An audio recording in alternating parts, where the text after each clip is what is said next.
1. Methuselah and the sun. The sun gives forth to us heat and light rays, without which this old world could never be. Glory to warmth and light, which are power and wisdom shed upon us.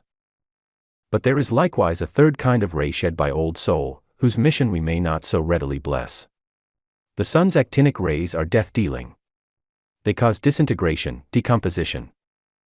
There are people who declare that time was when a great canopy of vapor hung over the earth and revolved with it, as Jupiter's vapory canopies now do, and that this vapory canopy kept off almost completely the actinic rays, while it admitted light and heat rays. Thus they account for Adam's and Methuselah's great ages. And they say that, unless this vapory canopy is again formed around our earth, to ward off these death-dealing rays, we shall never attain immortality in the flesh. They claim that as heat and light rays are power and wisdom, so the actinic rays are the devil of the Bible, the destroyer. And they believe that before men can be saved, the destroyer must be cast into outer darkness, shut out by that sheltering canopy of vapor. An interesting and apparently plausible theory, is it not? But there are facts yet to be reckoned with. It is true that if a great watery veil spread itself over the earth today, there might be no more death. But neither could there be growth. Every form of life would continue as it is, wrinkles, gray hair and all. Why? Because there must be dissolution of old forms before there can be new ones made with that material. Take a photoplate as an instance. Here is a glass surface covered with a delicate gelatin. Expose it in a dark room under a red light and you can see just what it looks like. Hold it there as long as you please and it still looks the same. Now shut it into the black camera and sally forth on pleasure bent. The delicate film is undisturbed. But you come to a beautiful bit of woodland you want to snap. You turn your focus upon it, and one little snap of a second's duration transforms that gelatin surface. Just for one instant of time you let in those actinic rays, and then all was darkness again inside the camera. Now back you go into the dark room and turn up the red light, by which you see again your beautiful bit of woodland, reproduced on that delicate gelatin surface. If you let in a bit of daylight, your picture would be gone in a wink, the delicate gelatin would be pied in an attempt to reproduce whatever it faced. But you don't let in the light of day. You fix your bit of beautiful woodland by dipping the plate in a solution which hardens the particles of gelatin to the glass. Henceforth the light cannot affect that gelatin, the picture you have, but life, progress, change, possibilities, are gone from the delicate gelatin forever. But if you could live forever under a red light, you would not need to fix your negative, it would forever retain that picture. And if you continue to live under the red light, you might as well throw away your camera and plates, you could never take another picture. And you wouldn't need such amusement either, not for long. A few days in the red light and you would be sick, and a few more days and you would go mad. Finally nature would fix you, and there would be no more change. I wonder if scientists have ever tried keeping a dead form hermetically sealed under red glass. The cutting off of the actinic rays ought to arrest decay and facial change. You see, the actinic rays, the devil or destroying rays of the sun, are absolutely essential to all change in the photoplate. Probably the actinic rays soften and separate the atoms of the gelatin, which are immediately polarized into the form of the scene it faces in the light and heat rays. Without the softening action of the actinic rays, the gelatin could not take the form of the scene it faces, and without the light and heat rays it could not see and feel the scene, even if the actinic rays were present. It takes the trinity of rays, light, heat and actinic, to produce a photograph negative. It is said that all inventions are but clumsy copies of mechanisms found in the human body and brain, that man contains on a microscopic scale all the inventions ever thought of, or that ever will be thought of. This is another way of saying that man is the microcosm, the universe the macrocosm. Victor Hugo expresses the same truth when he says, man is an infinite little copy of God. The entire photographing process goes on in body and brain. Not a thought or sight but is photographed upon some tiny cell. Not a cell but may be cleaned of that impression, resensitized and given another impression. Perhaps cells are immortal, as science claims. If so, every cell must have undergone this cleaning, resensitizing, and rephotographing process countless billions of times, with countless possibilities ahead. And in every one of these picturings and repicturings the actinic rays are utterly indispensable. So, I cannot believe that the immortality of anything but a marble statue is dependent upon the cutting off of the sun's actinic rays. To be sure, the actinic rays cause dissolution, but dissolution merely precedes resolution. Dissolution gives light and heat, wisdom and love power, a chance to produce yet higher forms.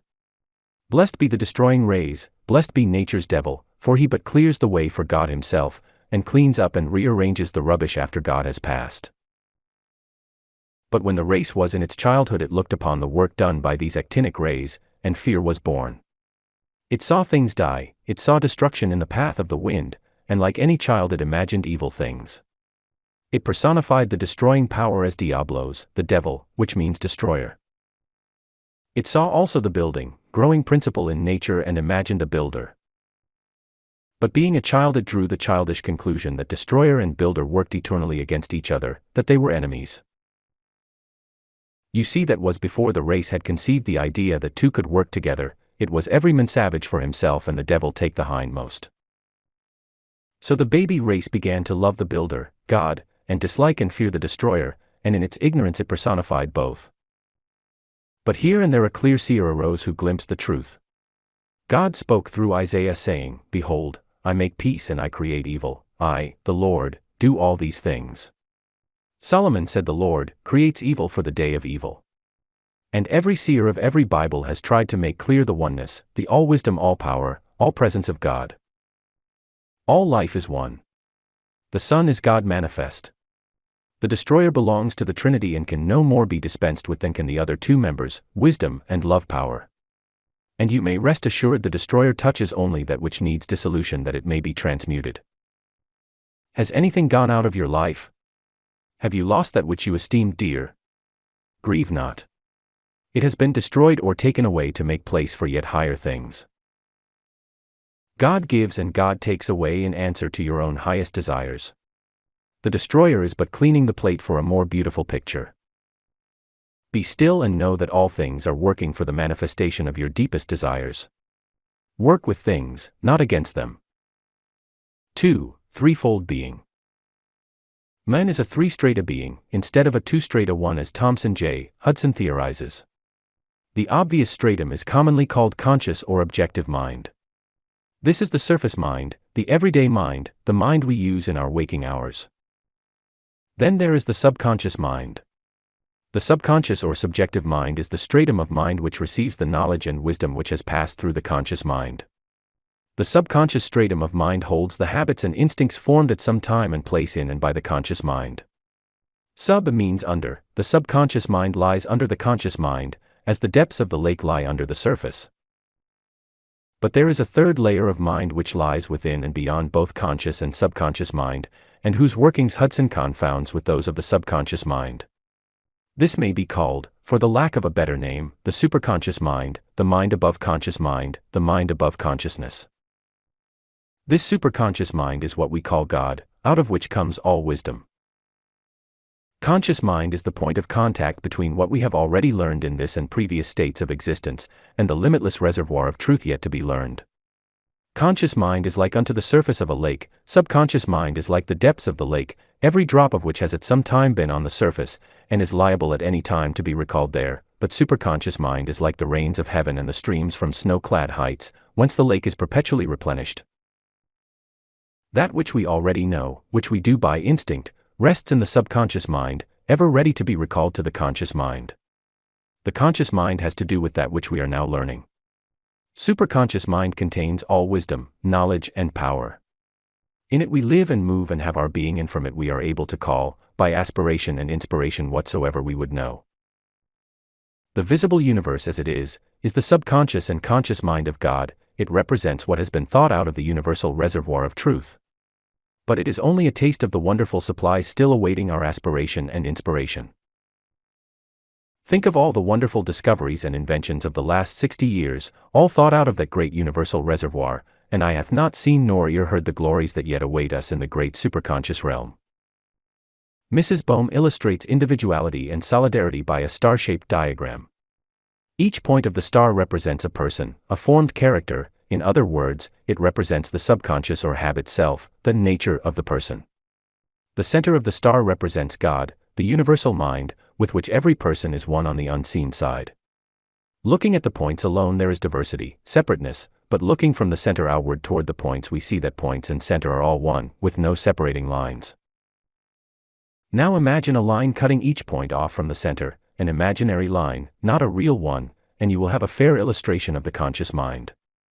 The conscious mind lies between the personality and the universality of each of us, between the human and the divine of each, between what has been realized, and that limitless reservoir of beauties waiting to be realized.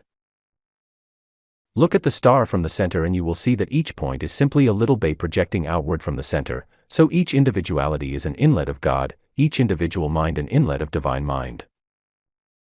And conscious mind is the imaginary line where personal mind and divine mind meet. You can readily see that one's conscious mind, then, would be filled with personality or divinity according as he looks down and is occupied with the physical being, or looks up and aspires toward the universal part of himself, the God part. Now imagine the center of the star as being fluid, ever living and always free, and think of the points as being nearly solid, partially fixed. Imagine the points as containing water of life so muddy with false beliefs that it continually deposits along its edges layers of mud, ever hardening, with the water growing thicker and the beaches ever widening. Thus will you perceive the difference between personality and universality. Now imagine the conscious mind endowed with will. Note that when it turns toward the point of the star, toward the material part of itself, it becomes tense with anxiety and thus shuts off the point from the center, preventing a free play of the currents of life through the star point, the personality. So the personality dries up, literally. This is the process by which we grow old. Then imagine the conscious mind turned in faith and love toward the center of life. Think, with this broader vision and knowledge of life, how lightly it would hold the things of personality, of that little point of personality, knowing that the personality is only a little inlet of divinity, and that the broad opening between the two is always open, that personality exists as a result of ever-flowing currents of divinity, and that only his own grasping and straining can hinder the currents. Knowing all this, conscious mind turns away from the already realized personality and throws wide the opening into the great center of all life. Thus conscious mind looks up, not down, and comes into his kingdom of love, wisdom, power. This is inspiration and aspiration. Yes, you may receive what you will, provided you call upon the superconscious mind, the one mind over all. Whatsoever you can ask this mind believing you receive, you shall have. When you can't ask in faith, it is usually because you have not dwelt enough with the thought of God, the divine self of all creation. When we dwell much in the thought of personality, things, materiality, then God seems faint and far away and impotent, and we can't believe we shall receive what we ask. We need daily periods for withdrawing from the physical life and dwelling upon the thought of our oneness with omniscience, omnipotence, omnipresence, and our oneness with each other. Thus does faith grow, aspiration and inspiration become our mental habit, and the waters of life flow freely through us. The one Spirit will guide you in all the affairs of life, and you are safe only when following its promptings.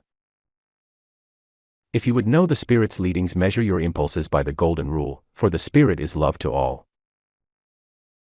3. Soul, mind, and body. If there is an individual soul that leaves the body at death, as most of us suppose, then this individual soul must be an organization of cell souls, just as the body is an organization of cells. The body is referred to as the shell, the husk, the house we live in / the temple. In leaving the body, then, only the coarser elements are sloughed off and left as dead, while the soul of every cell ascends, still organized in the individual soul, and the body cells disintegrate because the soul no longer holds them together. This agrees with the statement of theosophy that there is an astral body within the material body, which is like the material body but more beautiful. Many persons claim to have seen this astral body leave its temple. Perhaps Paul meant this when he spoke of two bodies. It seems reasonable to suppose that this spiritual body carries within it all knowledge gained in this state of being, and that in a new incarnation the older experiences are forgotten, just as 1,000 things are forgotten every day of our lives, things which at some future time we may recall. The thing was there, in our subconsciousness, all the time, it simply did not affect us strongly enough to make us think about it. A child's interest in this incarnation keeps in the background of subconsciousness its memories of past lives. If it wanted to hard enough, and thought about it enough, it could recall incidents in previous states of existence just as it can recall an incident of yesterday or last year which it has temporarily forgotten.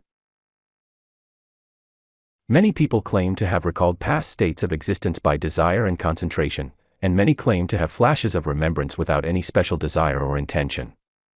And the Society for Psychical Research has on record many strange cases of dual or many-sided personality, etc., which seem to confirm this conception of soul and body. It seems to me that the soul is the naked life force which is one with spirit, that material experiences are the matrices by which the life force, or soul force, is formed and organized into individuality, and that we shed the material parts of the body as fast as we can, just as in the lower forms of life shells are discarded when backbones appear, the shell protecting and molding the life form until it is sufficiently formed and organized to do without the shell. When the physical body becomes too stiff and unyielding a form for the growing mind or soul, then it is discarded. And it looks as if the soul, through growth and attraction, steps into a new incarnation where the material at hand will afford it a better matrix. As long as the body is alive and yielding, responding readily to the developing organization of the individual, the soul keeps changing in its matrix, its body, day by day as needed, but a stiff, too rigid and old-style matrix or body has to be discarded in whole, for a new one.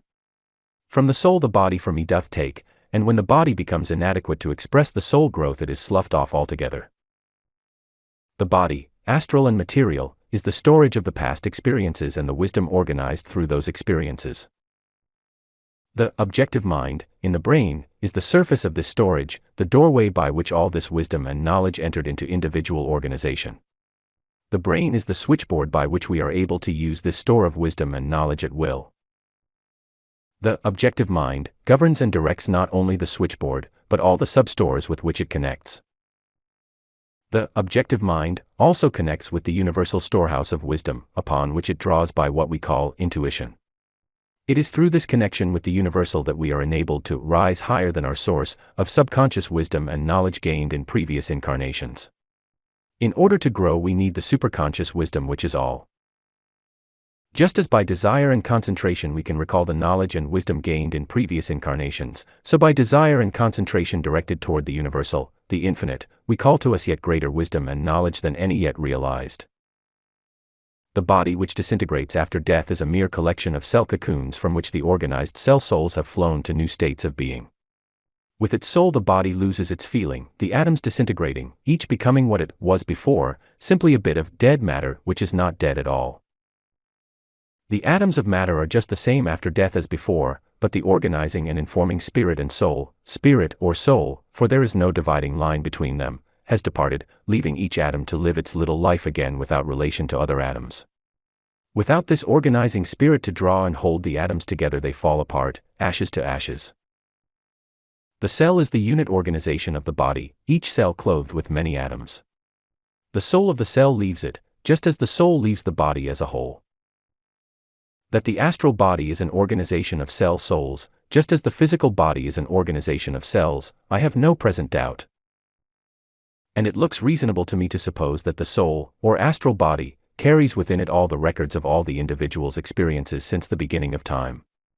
That with every incarnation and experience this astral grows in wisdom and knowledge and beauty of character, I see no reason to doubt.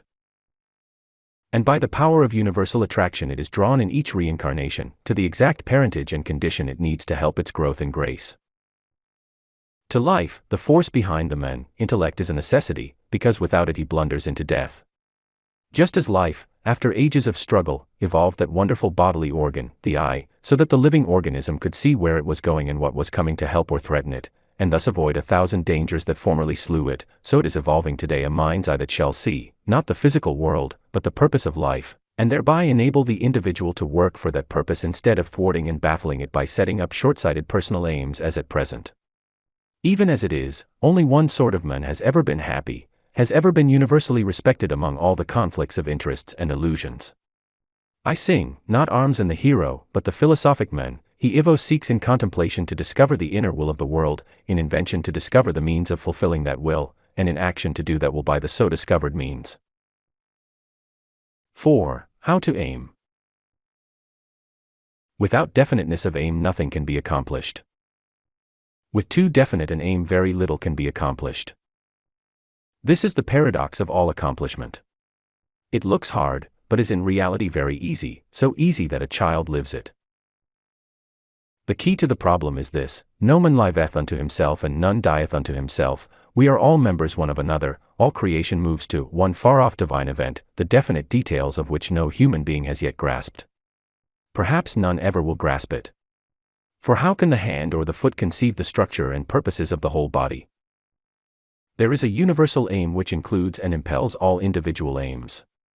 There is one great intelligence, one spirit, one purpose actuating every human being. The plan of salvation is not a mere superstitious myth. There certainly is a plan, a divine event, which we are all working at, whether we know it or not. There is a divine ideal beckoning us every one. Glimpses of it are caught even by the fool who hath said in his heart there is no God, no oneness of life and purpose. As our bodies are all members of God's body, so our ideals are members of the universal ideal, our aims are members of the universal aim. Your hand may understand and define its impulse to grasp or release, but can it understand and define your aim and purpose, which gave it the impulse? We can imagine the hand understanding its own movements, but can it understand your movements and purposes? The hand says, I want to grasp this, but can it in any sense understand your purpose, which made it want to grasp? So you say, I want to paint pictures, or, I want to make money, or, I want to teach school, or, I want to be a homekeeper and mother, or, I want to build bridges. But can you tell why you want to do these things or others? Can you define the great I want of which your I want is but an outcropping? Can you see the universal ideal of which your ideal is a detail? No, you can see your individual I want, but the universal I want is too large for you to take in from your point of view. Did you ever say to yourself, I want to be a bridge builder, then after you had become a successful bridge builder did you find yourself rather disgusted with the bridge business? Did you find yourself saying, I want to be a painter instead of a bridge builder? And you couldn't imagine why your wants wouldn't stay satisfied with bridge building. Can you imagine the hand being disgusted because after it had grasped the book a while it found itself wanting to let go? Of course. The hand would not understand why it could not remain constant to its first desire, it would not see the reason for letting go. So with us members of the stupendous whole. Universal purpose and desire play through us. We know we want this and we don't want that. When we are on the animal plane we simply gratify our wants when we can, and are satisfied until another want impels us. By and by we begin to reason about our wants. We call some of them good, and gratify them if we can. We call some of them bad, and fight them with all our puny might, and are correspondingly unhappy. In both cases we fail to see why we want what we want. When after we have learned to build bridges we find ourselves wanting to paint pictures we resist the desire and keep on building bridges. Then, if the universal purpose really wants us to stop building bridges and make pictures it keeps on impelling us in the new direction until we finally find a way to get at the painting. If we are too stubborn the universal I want gets us out of the way and raises up our sons and daughters to paint the pictures. It is like this: in response to the universal I want you have taught your good right hand to thread needles and sew, until it can almost do it in the dark. All the nerves and brains and muscles in your fingertips have learned that little trick. Now, in response to a new universal I want, you decide that that good right hand of yours is to learn to run scales on the piano. You sit down at the piano, place your hand in position and impel it to strike the notes. But this sort of thing is entirely new to your fingers. Every little muscle is stiff, every nerve and every tiny bit of finger brain protests that it can't run scales, it doesn't know how, its work is sewing, it can't, so there. You say to yourself, how stiff my fingers are, and how rebellious, they won't mind me at all. But you keep on sending your want, your will into them. You practice long hours every day. And by you find your fingers have learned the new trick and can do it. Without special thought and will from you. You kept pouring your want into that hand until it became the hand's want and will. From working against your want the hand has come to work with it and by it. Why did you do it? Because the universal I want kept pouring itself into you until you took up the practice, just as you poured the I want on into your hands until they, too, wanted to do it, and did it. Were your fingers extra rebellious? Did they fight, and get tangled up, and imitate each other's movements? Then what did you do with them? You kept them at it, and you kept them at it a great deal longer time than you would if they had been more obedient fingers. You kept them practicing until they learned to do the work willingly, with interest, artistically.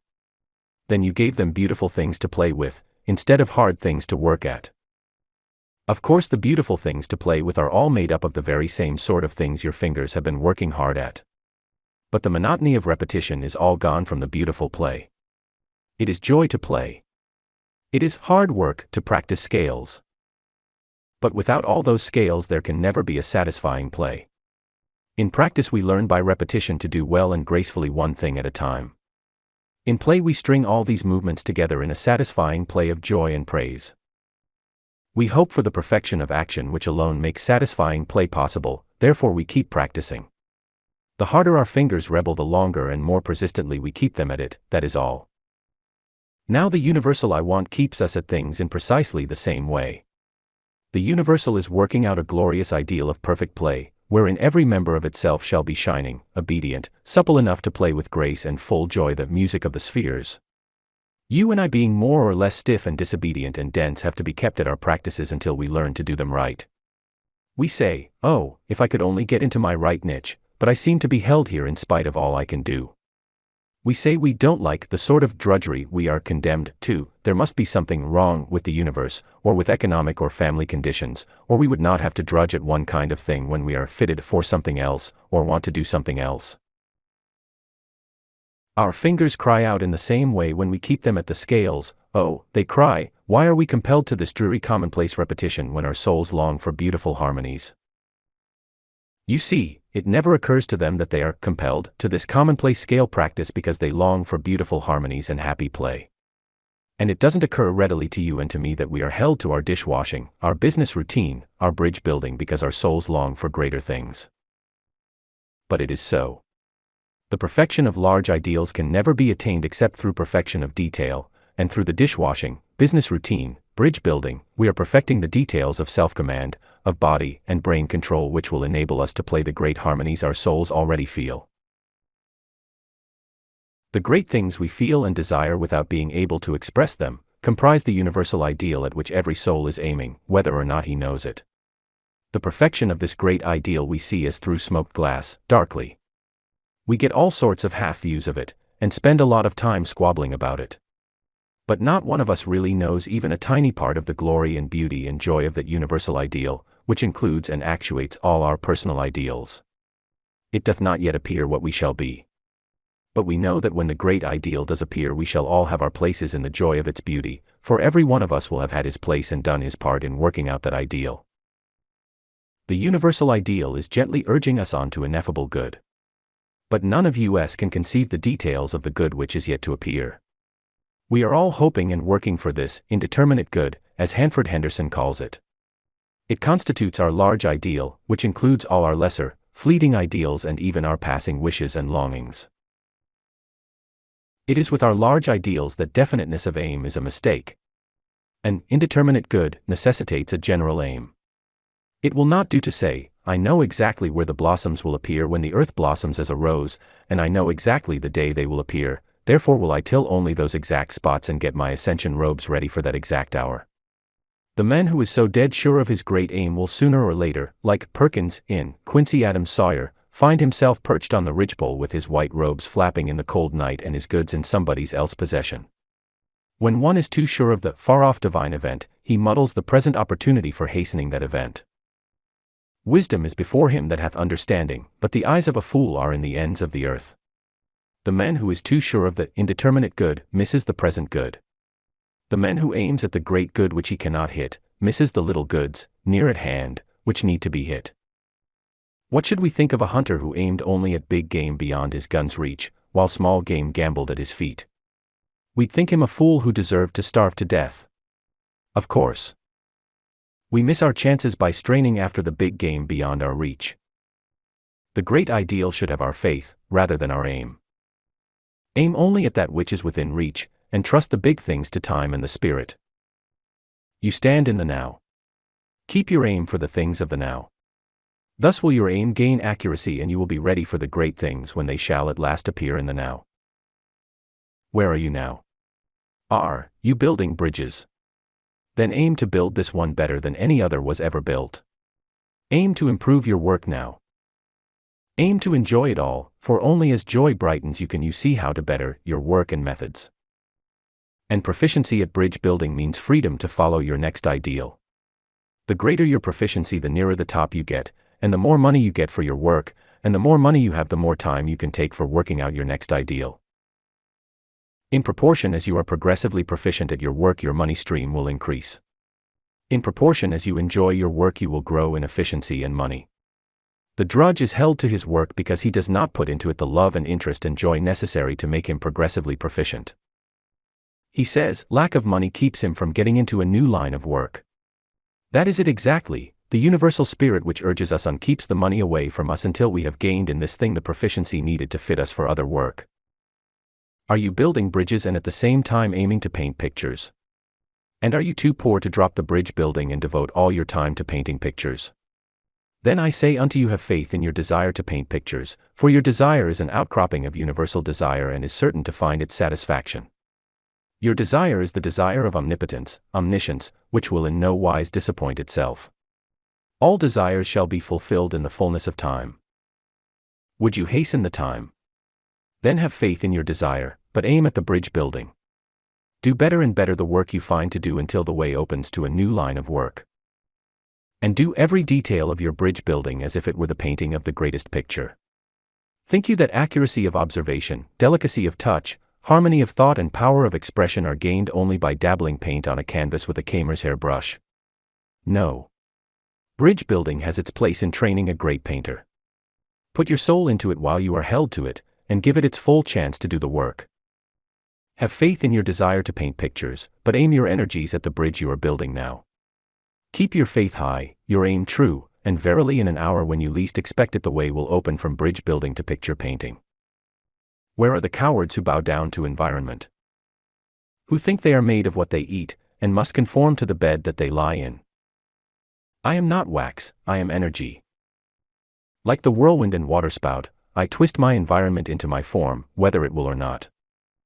What is it that transmutes electricity into auroras, and sunlight into rainbows, and soft flakes of snow into stars, and adamant into crystals, and makes solar systems of nebulae? Whatever it is, I am its cousin german. I too, my ideas to work out, and the universe is given me for raw material. I am a signet, and I will put my stamp upon the molten stuff before it hardens. What allegiance do I owe to environment? I shed environments for others as a snake sheds its skin. The world must come my way, slowly, if it will, but still my way. I am a vortex launched in chaos to suck it into shape. Ernest Crosby. 5. The substance of things. To a certain extent I have been benefited by these teachings. In some ways they do not appear to have a very practical result. It is possible to concentrate and obtain small things, but any real change of surroundings seems to be quite dependent upon circumstances entirely outside my own will. H.B. Thus writes a short-sighted and faithless one, faithless because of her short-sightedness. Another woman who has observed the same things writes thus, if I see no great results now I know it is because I am working for large things. Life concentrates on a mushroom and grows it in a night, but an oak requires 20 years of concentration.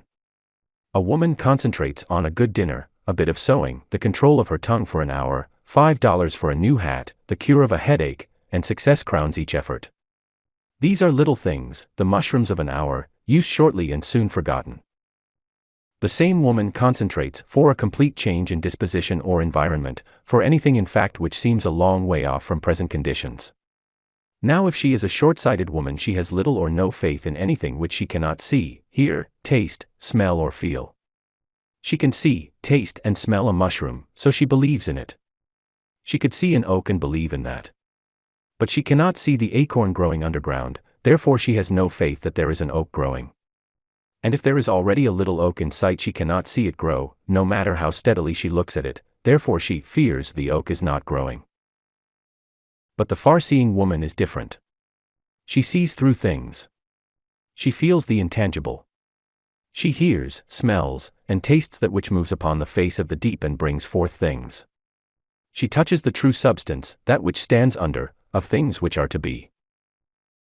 Her faith rests in invisible life, the other woman's faith rests only in the visible things which life has made. To say that H.B. has no faith would be an untruth. Every living being is full of faith, or he could not live. Faith is in the atmosphere and we live by using it, just as a fish lives by using the water. Faith springs eternal in every human breast, fed from the universal source. To talk of one's little faith or one's much faith is like talking of the earth's squareness.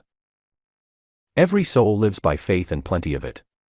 But he lives by faith in what? There's the rub. Until we emerge from a sense of materiality, and no one has as yet got more than his nose above these muddy waters, we live by faith in things seen, smelt, tasted, heard and felt. These are the only things we are familiar with, to them we pin our faith, and pride ourselves upon our good sense, reason and lack of superstition. I can't believe in anything unless I can see it, is our self-satisfied cry. You can't fool me with your religious hocus-pocus, nor with your rabbit's foot and horseshoe and four-leaf clover. I can see no connection between a rabbit's foot and your good luck, therefore I know no connection exists. I can see no big God on a great white throne, consequently I know none exists. Show me your God, show me the string which connects the four-leaved clover to your good luck and I'll put my faith in it. The material one reckons without his unseen host. By and by the unseen begins to juggle with him. His beautiful plans, every step of which he could plainly see, are blown awry. He can't see why. The things in which he had such faith begin to totter and tumble about his ears. He can't see why. Reluctantly he begins to see that there are mighty forces he can't see. His whole beautiful material world begins to dance to strings he can't see. Ah, so there are things he can't see, hear, smell, taste or feel.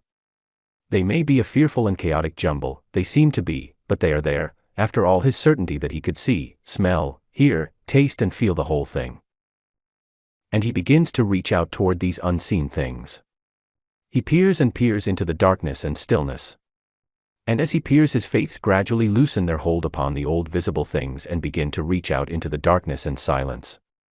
He sends his faiths groping, feeling their way through the invisible, always seeking the strings to which visible things have been dancing and tumbling.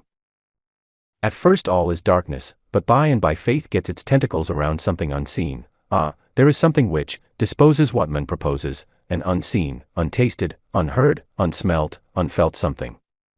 A terrible something it may be, but still a something, all-powerful, all-present.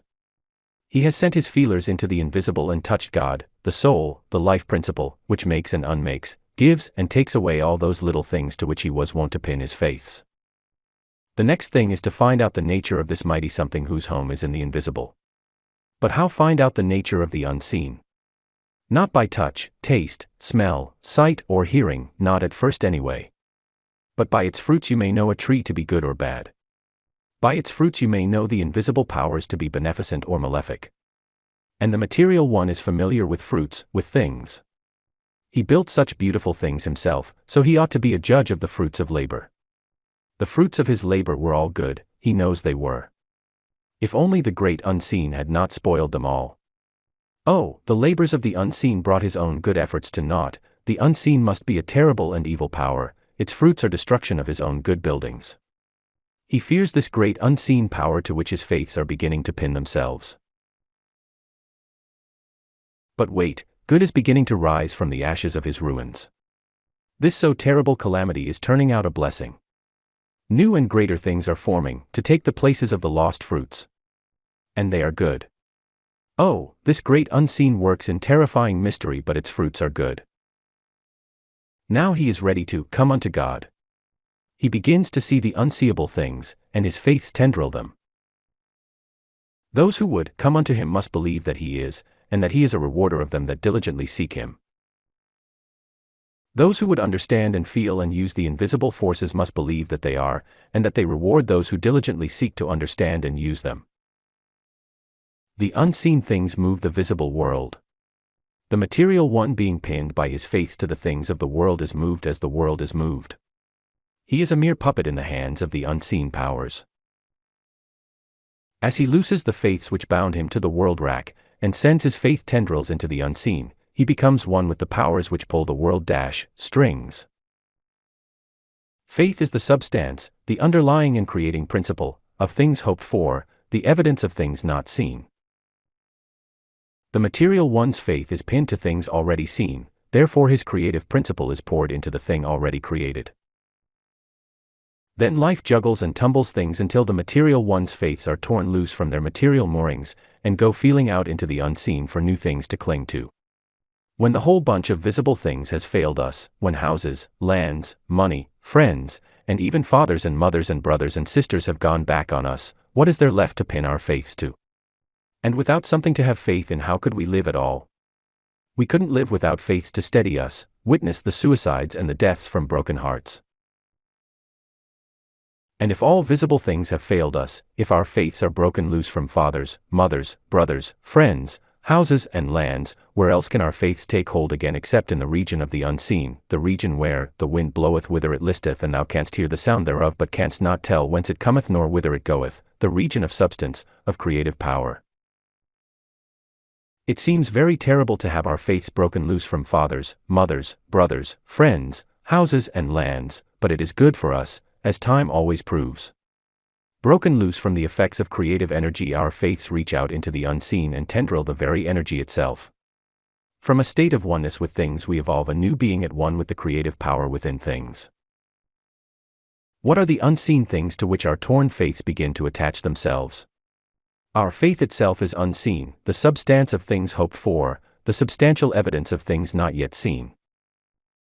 What do we hope for that we have not yet seen? First of all, we hope for peace, another of the substantial unseen things. We hope for love, the most substantial of unseen things. Oh, if we had but peace and love, we could count all else well lost. And behold, by unseen faith tendrils our bruised faiths attach themselves to the unseen substance of peace and love. Wisdom is an unseen substance, our unseen faiths attach themselves to the unseen source of wisdom.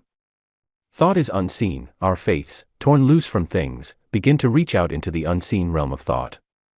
Ideals are unseen things, our faiths, torn loose from the already realized, begin to tendril the unseen ideals, the race's ideals, the family ideals, and lastly our individual ideals.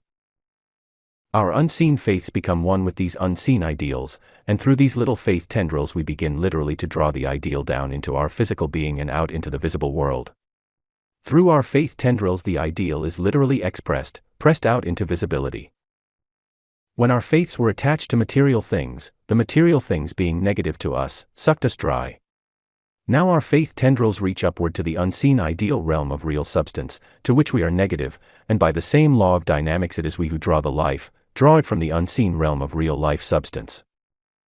Of ourselves we could do nothing, the things to which our faiths attached us sucked us dry of power, and the unseen powers finally tore us loose, but now that we are tendriled by our faiths to the unseen, the Father in us and through us doeth the works of rightness that bring peace. And behold, we are filled with the unseen power, and through our faith in the unseen we pass on the fruits of the Spirit, which are love, joy, peace, long-suffering, gentleness, meekness, faith, temperance. And being filled with the power of the unseen we pass on the fruits of the Spirit to fathers, mothers, brothers, friends, houses, lands, pass it on in every act of life and in every breath we take. We breathe out that which, through our faith tendrils, the great unseen breathes into us. Then, behold, that which is written comes to pass, ye shall have 100-fold more houses and lands and fathers and mothers and brothers in this present time / you shall have them to use at will. While you were attached by your faiths to things they used you, now you use them. Pin your faiths to the unseen things and let patience have her perfect work. So shall you realize your heart's full desire. Let things rock as they will, let facts be stubborn and conditions hard if need be. Never mind them. To mind them is to pin your faiths to them. Mind the unseen things. Pin your faiths to your ideals. Flout facts and hard conditions. Believe in the unseen. Train your faiths upward. Whatsoever ye desire believe that ye receive, and you shall surely have it. If it is a mushroom, expect it in a night. If you desire a great oak, give it time to grow. In due time, perhaps in an hour when you least expect it, it will surely appear. The one thing needful is to pin your little faiths to the unseen source of all things. Believe in the great unseen part of yourself and the universal. 6. To get at the substance. All desirable and as yet unexpressed things are in the silence waiting to be drawn into expression through aspiration and inspiration. Of course one can aspire and inspire anywhere and under almost any conditions. I remember one great aspiration of mine which was satisfied whilst I was sitting in a crowded streetcar with folks standing in front of me and others clinging to the running board. The things of the silence are everywhere present, permeating solid things as the X-rays do. All creation cannot hinder a man communing with the unseen at any time and in any place. All creation cannot hinder him except as he lets it. But that is the trouble, he lets it interfere unless he is in almost agonizing earnest about the unseen things. That momentous hour on the crowded streetcar came after weeks of most earnest seeking, after weeks of almost constant concentrating on this one thing I wanted to receive from the unseen. I was so absorbed in that one subject that the crowds were as nothing to me. In order to get anything, wisdom, power, love, from the silence, one's whole interest must be absorbed in the matter. Your interest is like the plate in a camera, it receives impressions only from that upon which it is turned. And the camera must be held steadily in one position until the impression is received. The human camera receives impressions from the unseen in exactly the same way that it receives impressions from the seen world. But it takes a longer time to receive a complete impression from the unseen, just as it takes a longer time to get a good negative in the dark. The unseen is the dark to us, hence the long time it often takes to get a complete impression of anything we desire to receive in the silence. It takes a longer exposure to get the impression. Concentration is merely the steady exposure of the attention, the interest, to the thing we desire to realize, to make tangible. Now the busy person, the person who is interested in 1,000 things, keeps his interest so busy taking instantaneous photographs that he has no time to get impressions from the unseen. His mind is constantly flitting from one thing to another. When it happens to turn toward the unseen, it simply sweeps the dark quickly and comes back to earth again without an impression. Instead of a steady aspiration toward the ideal, there is a constant perspiration toward the real. As there is nothing new under the sun, the only progress made is around and around the same old things. The only real relief from things as they are lies in the unseen. The only way to get at the relief is to concentrate on the unseen things. In order to do this, the attention must be called away from seen things. The mind must be set on things above, and kept set until the renewing is complete. People who are not yet satisfied that the visible world does not and cannot satisfy, will see no need of going into the silence on set occasions. And there is another class who are apt to see no need of it, the class whose concentration on the invisible is so constant that material things assume the subordinate relation. These are people who have got the truth by coming up through great tribulation, who have run the gamut of things and found the principle behind things.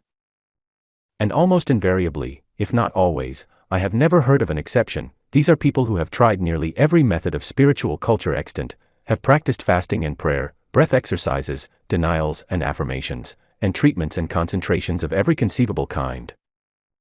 Martin Luther was one of these, and at last, when he had tried everything else and was crawling up the church steps on all fours, he found the truth.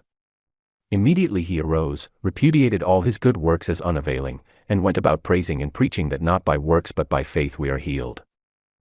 8 or 10 years ago I heard Paul Millets, who had worked for years at all manner of spiritual, mental, and breath exercising, repudiate it all as unnecessary. Not any of these things avails you, he said. And others who have found the truth reiterate the same statement. And yet every one of them has found the truth through those very practices. If Martin Luther had stopped short of crawling up those church steps as his own seeking spirit bade him, he would never have found the truth. If Millets, Shelton, Burnell, et al. Had left out one of their practices, they would still be seeking. The Spirit in every man bids him do things and refrain from doing other things, in order to save himself from something or other. Is this universal urge only a lie? No. These concentration exercises are kindergarten methods by which we learn to use ourselves. When by practice we have learned how, we discard the kindergarten methods. What was gained by self-conscious effort becomes habit. We turn intuitively to the unseen, whereas we used to turn to it only by conscious effort, by special practices. But why repudiate the practices? Why tell others who are trying to learn how, that their efforts are all useless? By practices we found the way, why discourage practice? There are people who as yet are wrapped up in the material. There are those who are wrapped up in the unseen. Neither of these are in present need of set times for concentrating upon the unseen, the ideal side of life. But there is a third great middle class, who are not absorbed in the already manifest world, and who want to be one with the unseen world of causation. To these I say, follow the example of all the adepts of all the ages, practice concentration. To all who want to accomplish something I say, go into the silence regularly for power and wisdom to accomplish. To those whose interests are mainly in the material world, but who want to understand and be deeply interested in the unseen world, from whence come all things, to those I say, go into the silence at regular periods every day. To all humanity who are longing for something, I say, all things are in the silence, be still and know. 7. The spirit and the individual. I was washing my breakfast dishes one morning when it occurred to me to go to visit a friend who lived several miles away. I did my work and started to dress for my journey, when there came over me such a feeling of depression, or despondency, or gloom, that I could not understand. I kept on getting ready, all the time trying to reason away the feeling. But it would not go. Finally I got my hat on and one glove and started for the door, when such a heaviness came over me that I turned back into my room and sat down saying, God, I want to know what the meaning is of all this. The answer came loud, strong and firm, stay at home. I stayed, and taking off my hat, gloves, and cape I felt so light I seemed to walk on air. At the time I supposed the voice, I call it voice for want of a more definite term, had told me to stay at home because someone was coming to me for help. This was my first year as a teacher and healer. But not a soul came that day, nor that night, and the thought flitted through my mind that perhaps it was all nonsense after all and I might as well have gone. Well, the outcome was that the train I would have taken met with a fearful accident in which many were killed or badly injured. This is only one of many similar experiences I have had. I do not stop to reason out things. The world has tried for 1900 years to follow reason, and look at the outcome. I follow my intuition and it never fails me. Flora P. Howard, Los Angeles, California. One's reason is not a thing to be belittled and denied. It is his crowning glory, created for use. But it is not all the wisdom a man has access to, nor is it the greatest. The man who exalts his understanding above the wisdom of the rest of creation and uncreation is a fool and sure to come to grief. But he who rejoices in his personal understanding or reason as the means by which he taps the source of all wisdom, is in a fair way to profit by his own intelligence and the universal intelligence besides. Everybody knows his foresight is not so good as his hindsight. He has demonstrated the fact many a time, by as many little tumbles off his high horse. Really, it seems as if he might have learned by this time not to be quite so sure about his reason. After Mrs. Howard knew that the train she meant to go on had been wrecked, she saw, plainly, why it was unwise for her to go on that particular train. Her reason had been enlightened, her hindsight perfected. By what? By universal intelligence. Suppose New York City should set itself up as the center of all wisdom, suppose she were to say, what I cannot reason out is not worth knowing. Suppose she continued to send out decrees into all the world, but turned up her nose at the messages sent into her. What do you suppose would happen? She would go to smash in a week. It is by her reception of all those messages as to outside doings, that she is enabled to reason out her business problems and send out messages that move the world. To exalt New York knowledge and reason, and despise outside knowledge and reason, would quickly ruin her. Intuition is the wireless line by which we receive directions from every other station in the universe. After Mrs. Howard had received and obeyed her message from the universal, some days after, she knew why she had been so directed. He who is puffed up in his own conceit is eternally despising his intuitions, following his back number reasons, and getting into the accidents. Then he wonders why he is so abused. You see, we have none of us ever passed this way before. This day is a new day, this bit of road has never been traveled before. Nobody can know by reason what we shall run into just around the bend there. He may make a rough guess at it, but he cannot know. But, there is something which, whether it knows or does not know consciously, what is, or will be, around that corner there is something which can and does send us by the wireless line a message to keep away, or to go to it, as the case may be. Now Mrs. Howard was a woman with no desire to be in such a smash, and she believed her intuitions would keep her warned away from them. Now next door to Mrs. Howard there may have lived another woman, just as good as Mrs. Howard, just as devoted to her intuitions, who received a message to go on that train. At the same moment Mrs. Howard's heart grew heavy and she heard the message, stay at home. This other woman's heart grew light and she heard the message, go. So she went blithely forth to the train. She mounted the steps and walked into the car and along past several vacant seats before she felt the impression to sit down. She sat down and gazed happily out of the window. By and by, as they were bowling swiftly along, there came a sudden crash, and shrieks, and hiss of steam. Then there was work to do.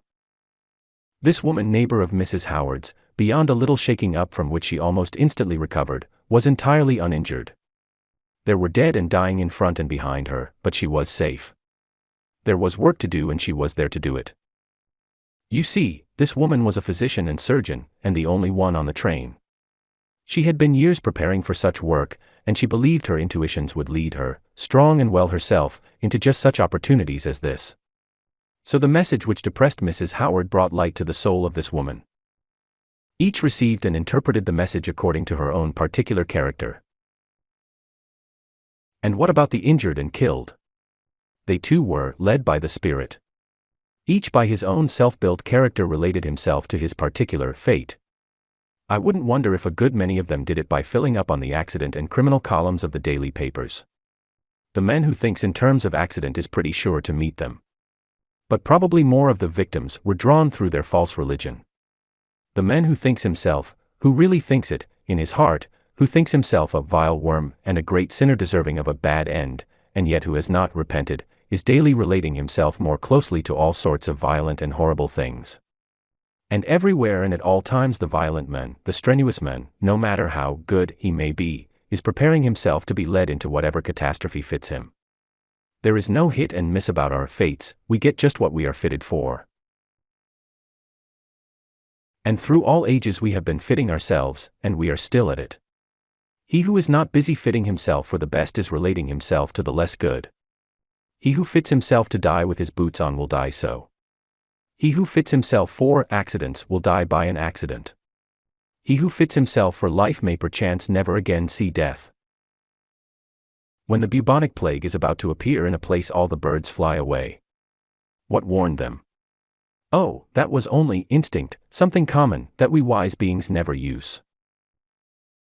Before Mt. Pelee spit destruction, all the wild animals, not one of which could have had any personal knowledge or any record of volcano lore, fled from the vicinity. The tame animals whimpered and cowered, and those which could ran away. Then the people's hearts began to sink, and the most ignorant of them ran after the animals. As Mt. Pelee grew more emphatic in her prophecies, all hearts grew heavier, and all souls heard the message, "Go." Then there was hurried preparation for a hasty exodus. But no, the wise, educated, sensible men put their heads together and decided that they would not and others should not be guided by any such common thing as instinct, or by their own sinking hearts. No. Even though their hearts fell into their shoes and their knees knocked and their teeth chattered, they would be sensible, they'd use their divine reason, they would. Mt. Pelee had never destroyed them before, and it wouldn't now. So the wise reasoners corralled the poor fools. And they were well corralled. Only one ever got away. Now just what this spirit is like that tries to lead us into all truth, is a thing I don't know. But that there is such a spirit that pervades and would save all creatures from harm I do know, both by intuition, the spirit's witness with my spirit, and by actual and repeated experiences of both kinds. I have been led of the spirit into ways of pleasantness, peace and plenty, and before that I turned up my nose at the spirit and went my own way into all sorts of troubles. And I have a theory, based on the spirit's witness with mine, as to what this spirit is and how it acts. The spirit is the universal intelligence which fills this universe so full there is not room for anything else. There are just little eddies and whirls and currents and cross-currents in this great ocean of intelligence. And you are one eddy in it, and I another, and each of us sets up little swirls and currents that move us about and move other things to us. And when a leaf floats by, it is drawn into our eddy, but when we swirl by a rock, the rock is unmoved, and so are we. We are not related to the rock. When gold is placed beside a horseshoe magnet, it stays put. The magnet and gold are not interested in each other. But that does not prove that the magnet is stupid and dead. No, there is a great current of longing in that magnet. If it had means of locomotion, it would go about the world seeking, perhaps never knowing just what it was seeking, but still seeking. And by it would begin to feel a definite inclination to go in a certain direction. Now if it is just a fool magnet without great pride in its brains, it will follow that definite inclination. And as it journeys, the drawing power will grow, and it will journey faster, and behold, it will fly into the arms of its affinity, a steel bar. And it will cling, and the bar will cling, and joy will be born. It takes two, and an exchange of intelligence, to bring joy into being. Or perhaps our magnet will stay at home and long, until it draws to its steel filings. This is not so fanciful as you may suppose. All things are intelligent. All things are putting their little compulsions on all creation for satisfaction.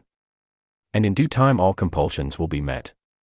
The great sea is seething with intelligence, and affinities are coming together. It is the attraction of the magnet for the steel that constitutes what I call the spirit. That attraction is intelligence. When in doubt as to the meaning of your solar center feelings, do nothing.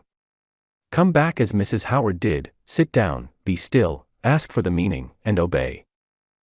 8. By crooked paths.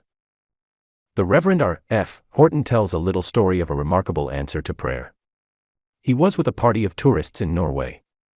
In exploring some wild and marshy country, one of the ladies lost one of her goloshes.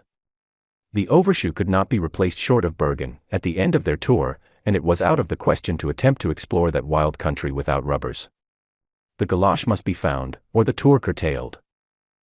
As you may imagine, every member of the party set diligently to work to find the missing rubber. Over and over they hunted the miles of glades and mountain sides they had traversed. At last they gave it up and returned to the hotel. But in the afternoon a thought came to Dr. Horton, why not pray that they find the shoe? So he prayed. And they rowed back up the fjord to the landing of the morning, and he got out and walked directly to the overshoe, in a spot he would have sworn he had before searched repeatedly. I remember a similar experience of my own. There were 4 of us riding bicycles along a rather sandy road some distance from town. 2 were spinning along on a tandem some distance ahead of us, on a downgrade, when a rivet flew out and the chain dropped. The tandem ran for a quarter of a mile on down the hill and slowed up on the rise beyond, so that our friends were able to dismount without injury. By this time we had overtaken them, having ridden in their track, and learned for the first time the cause of their halt. Of course everybody's immediate thought was, oh, we can never find that tiny gray rivet in this gray dust, probably the other bicycles ran over it, and home is 3 miles off. But we all retraced our steps, diligently searching. 2 of the party are crack shots with the rifle, with very quick eyesight. I thought one of these 2 might find the rivet. But we all walked slowly back, far beyond the point where they became conscious of their loss, and no one spied the rivet. Then it occurred to me that the high spirit within had not been called to our assistance. Immediately I said to myself, Spirit, you know where the rivet is, please show it to me. I thought of the spirit as the law of love or attraction, which is the principle of all creation, and instantly the idea came that the little rivet could attract the eye's attention if the eye were willing to be attracted. These words floated into my mind, rivet, rivet, rivet my eye. By this time I had fallen behind the others. So I walked leisurely, calmly along, eyes willing, and those words saying themselves over and over in my mind. And the rivet riveted my eye. I, who considered myself very slow of sight, found the rivet. And I know it was because I turned to the universal self, to God, to the law of attraction for the help needed, for the knowledge which not one of us had in consciousness, but which was certainly present in the universal mind in which we live and move and have our being. Just the other day I had a little experience which illustrates that man's extremity is God's opportunity idea. For years I have said I could never find ready-made garments to fit me. Have tried many times, waists all too short and narrow in front, sleeves skimpy. But I keep trying, every year, for everything is evolving, you know, even clothes and tailors. I wanted a new white lawn shirt waist and wondered if I couldn't find one ready-made. Tried in the biggest suit house in Springfield, no good. Then one day I had an impulse to try the best places in Holyoke. 1 or 2 almosts, but nothing that would quite do. Gave it up. Then I had another impulse to try a store of which I have always said, I never found there anything I wanted. I nearly passed the store, saying to myself, no use to try there, and it is late anyway. But there came the thought, or rather impression, that the Spirit impelled me and I would better go. We'll see if it is the Spirit, I said to myself, I believe it is. It was. I found the waist I wanted, and I found a pretty white lawn suit besides. In the most unlikely corner in the vicinity, according to my judgment and experience. There is a little law in here that I want you to notice. The Spirit leads us through impressions or attractions, and it is limited in its revelations by our mental makeup, which is the conscious and ruling part of us. Why did not the Spirit impress me in the first place to go to that store, where that waist and dress had been waiting for me since spring? And I had wanted them since spring. The Spirit did impress me about it, but when the Spirit said shirt waist to me, I said, Springfield, if they haven't a fit there, they won't have it anywhere, and anyway I know I'll never find it. But I tried, without faith. That shut the Spirit up for the time. But at the very first opportunity, on the first afternoon when I wasn't too busy to even think about such things, the Spirit whispered shirt waist to me again. And I didn't let the Spirit get any farther with its impressions. Instead of asking the Spirit where to go for a shirt waist, I said, oh, yes, shirt waist, of course, I'll go to A/S and B/S and C/S, where I generally get other things that suit me. You see, my habit mind, preconceived opinions, again settled the matter. It was not until I had given up finding anything at these places, and was going right by the door of the other store, that the Spirit had a chance even to whisper its name to me. The Spirit had to lead me around all my prejudices in the matter, before it could get me to think of that place. My mind was open to the thought of the shirt waist, but it was closed hard and fast against the idea of that particular store. At least the direct mental route to that store was closed. So the Spirit had to lead me around by back alley brain connections. But now the direct route is open. The Spirit always goes shopping with me, and nearly always the direct mental routes are open, so I have lots of fun shopping, never waste a lot of time at it, and I nearly always get just what I want, many times at bargain prices, though I almost never look at bargain ads in the papers. But many, many times have I gone into a store to buy a certain thing and found a big special sale of that very item. Do you think these are very trivial things to be bothering the Spirit about? I don't. The Spirit is all-wise, all-powerful, everywhere present, and its chief end and joy is to direct folks aright. The Spirit is a sort of universal floor walker to straighten out the snarls between supply and demand in all departments of life. And I think it is a pretty heedless or foolish individual who won't consult it in every little dilemma. And I notice that, in spite of this thought, I find myself ignoring the Spirit, thinking I know of course where I'd better go for a shirt waist. It seems hard to remember that life's store is always growing and changing, so that we can always save time, money, and needless meandering, by asking the Spirit. Herein lies the secret of all our little experiences when it looks as if our leading of the Spirit was all wrong and our prayers, longing, and desires all unanswered. The Spirit never fails us. It is we who grow weary following the Spirit, which must lead us to the desired goal by way of our own mental paths. You see, it is a matter of cutting new streets in our mental domain, so it won't be necessary for the Spirit to take us by such roundabout ways. It is a matter of clearing out our rocky prejudices so we'll not have to travel around them. And here the Spirit helps us again. As soon as the Spirit succeeded in getting me around all my prejudices and into that store, I wiped away the prejudice. So there is a straight mental street now where none existed before. The next time the Spirit says shirt waist, to me it can send me straight to D/S if it wants to. Yes, the Spirit moves in a mysterious way its wonders to perform. It looks mysterious to us until we are led back by the straight way. Then it is so simple, so easy, we can hardly believe the Spirit would condescend to it. Ah, but it does. Nothing is too small, or too great, for the Spirit's attention, if we believe. When we don't believe, we are to be pitied, and the Spirit keeps discreetly mum. I am the poet of the body and I am the poet of the soul. The pleasures of heaven are with me and the pains of hell are with me. The first I graft and increase upon myself, the latter I translate into a new tongue. I am the poet of the woman the same as the man. And I say it is as great to be a woman as to be a man. And I say there is nothing greater than the mother of men. I chant the chant of dilation or pride.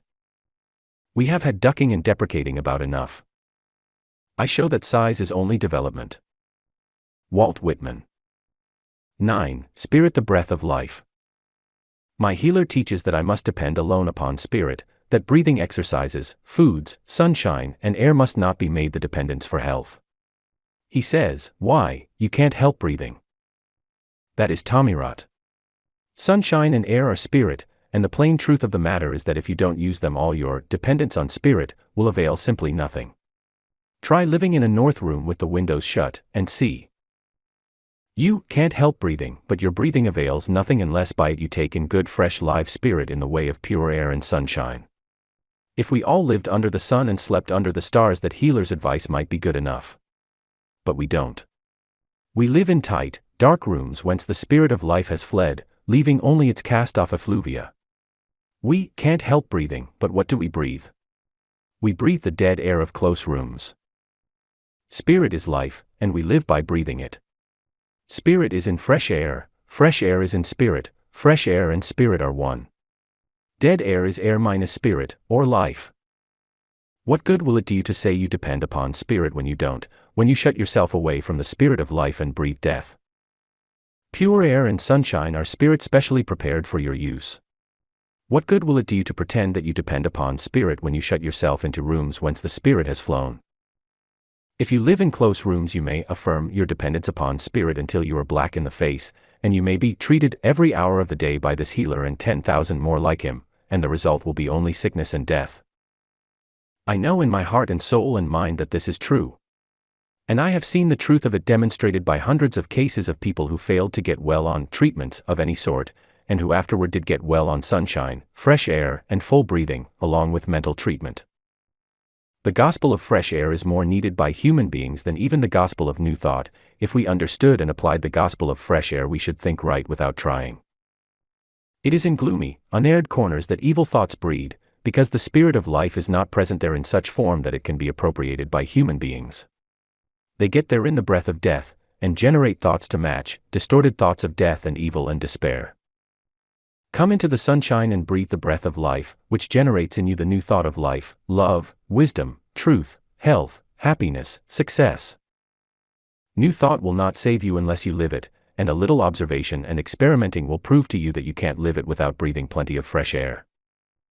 If all is spirit, why does this healer tell you that to regulate your breathing, exercise, food, etc., is to depend upon something outside spirit? The fact of the matter is this: he fails to realize that all is spirit. He is still tangled up with good and evil, spirit and not spirit, God and devil. He does not see spirit in everything and everything in spirit, so he puts the keep off the grass sign wherever he does not see spirit. This will not prevent his pointing you to the spirit where he does recognize it. None of us are wise enough as yet always to see God in all his works. It is spirit which makes us breathe. When we shut ourselves away from the pure breath of life, we shut away the power that makes us breathe. And when we are too interested in doing indoor work, the spirit finds it pretty hard work to make us breathe enough to keep us in good condition for growing. Closed rooms and sedentary work defeat the spirit's will to make us breathe. So we, by working against the spirit, form a habit of breathing too little, thus robbing ourselves of the life, health, wisdom, power, joy which the spirit is trying to give us with every breath. Now we find ourselves hampered by self-imposed habits which need breaking. So we set ourselves to work with the spirit of life. We throw open the window and let in the spirit of life. We go outdoors and revel in the spirit of sunshine. We run and jump to make ourselves and breathe the spirit of life. Being too busy to spend hours every day outdoors, we do stunts in our night dresses to make us and breathe more of the spirit of life. And always, night and day, winter and summer, we take pains to leave our windows well open that the spirit of life be not shut away from us for one single moment. We are learning to depend wholly upon the spirit. We used to remember the spirit only on the Sabbath day, now we remember it every day and all night, we remember to breathe it and eat it as well as think it. And verily we are blessed. 10. Affirmation and wheels. Mere repetition of, I am success, statements will avail little. One must think the thing he desires, and he must put his shoulder to the wheel. But the person who is full of the sense of failure and defeat is more apt than not to put his shoulder to the wrong side of the wheel. He is so discouraged and preoccupied and worried that he thinks it doesn't matter much where he puts his shoulder, the thing won't budge anyway. So he goes stupidly along, drudging away with his shoulder in the same old spot, the wrong spot. But let that man make up his mind that there is a way to budge that wheel, and he will find it, and you will see things move. That man will walk around that wagon a time or two, take in the lay of the land, pat his horses into willing humor, maybe back 'em up a bit, ring out a cheerful "Gid AP," and settle his shoulder to the right spot at the right moment, and away they go. Or another team will pass just at the right time to give him a lift out. The man who believes himself equal to any emergency which arises will be strong mentally and physically. His mind will be alert, full of expedients. Instead of pushing like a blind mule at one spot until he drops in his tracks, he will use his gumption and find another way. He will conjure up a lever of some sort to budge that load. If he can't do it alone, somebody else will come along in the nick of time to give him the lift he needs. He believes he will work it somehow, and he does. The "I am a failure" man never has anybody come along in the nick of time. Just my luck, he whines, and keeps on putting his shoulder to the wrong part of the wheel, or tugging hopelessly and half-heartedly, or, with inward rage that takes more energy than the tug, keeps on until he has to give it up for the time. To affirm, "I am success," will not pull the load out of the mire except as it awakes energy to intelligent effort.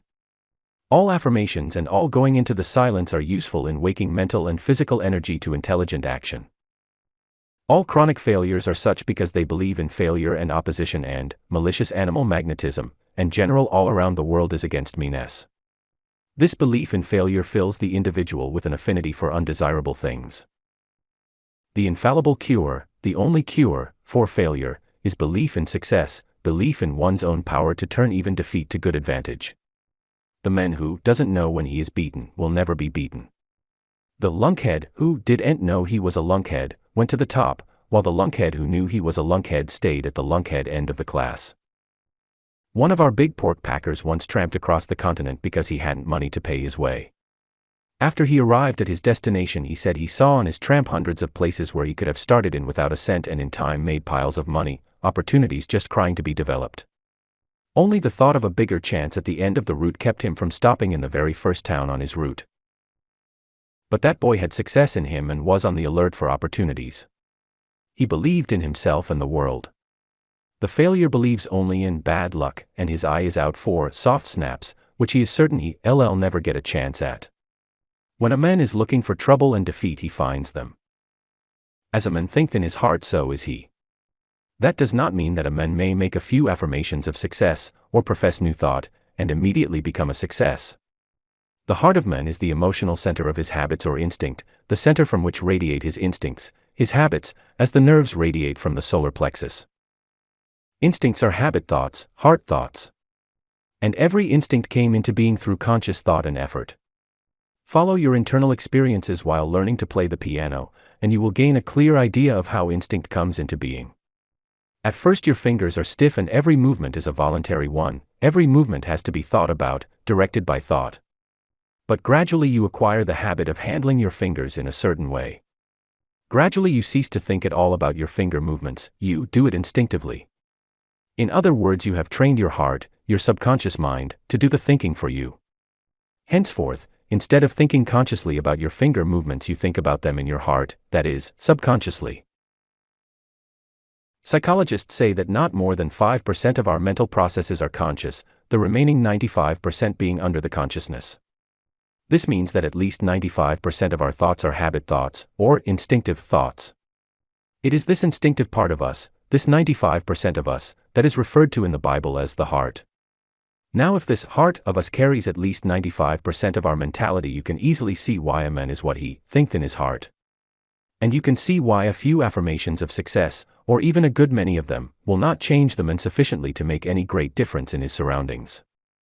And you can see why a mere intellectual conception of new thought is not enough to change him and his environment. Man is a magnet, at least 95% of which is habit mind. Therefore by far the greater part of his environment comes to him by its affinity to his 95% habit or instinct mind, his underconscious mind, of whose workings he is practically unconscious. So it is no wonder he so often says, "I don't see why this undesired thing should come to me." He cannot see why it comes, because he is practically unconscious of that great 95% of his thinking which draws them. He knows he does not consciously desire these unpleasant things, and he can scarcely conceive the fact that he is conscious of only about 5% of his thoughts and desires. And, 2, he is loath to acknowledge that the greater part of himself has no more sense than to bring such things to him.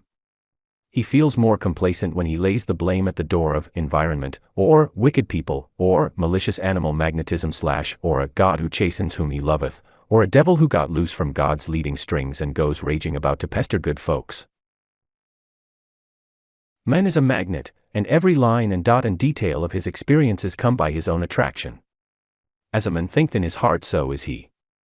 The preponderance of attraction comes through the instinct self, the heart. And there is no use in trying to fight off, or run away from, the things which come to us. We only hurt ourselves by fighting. And to run away from the things we have attracted is to run into the arms of similar, or worse, conditions. We have to take ourselves along. The only way to change conditions effectually is to change the heart, the habit or instinct mind. This can be done with more or less ease, according to the degree of setness of character and the degree of will and enthusiasm brought to bear.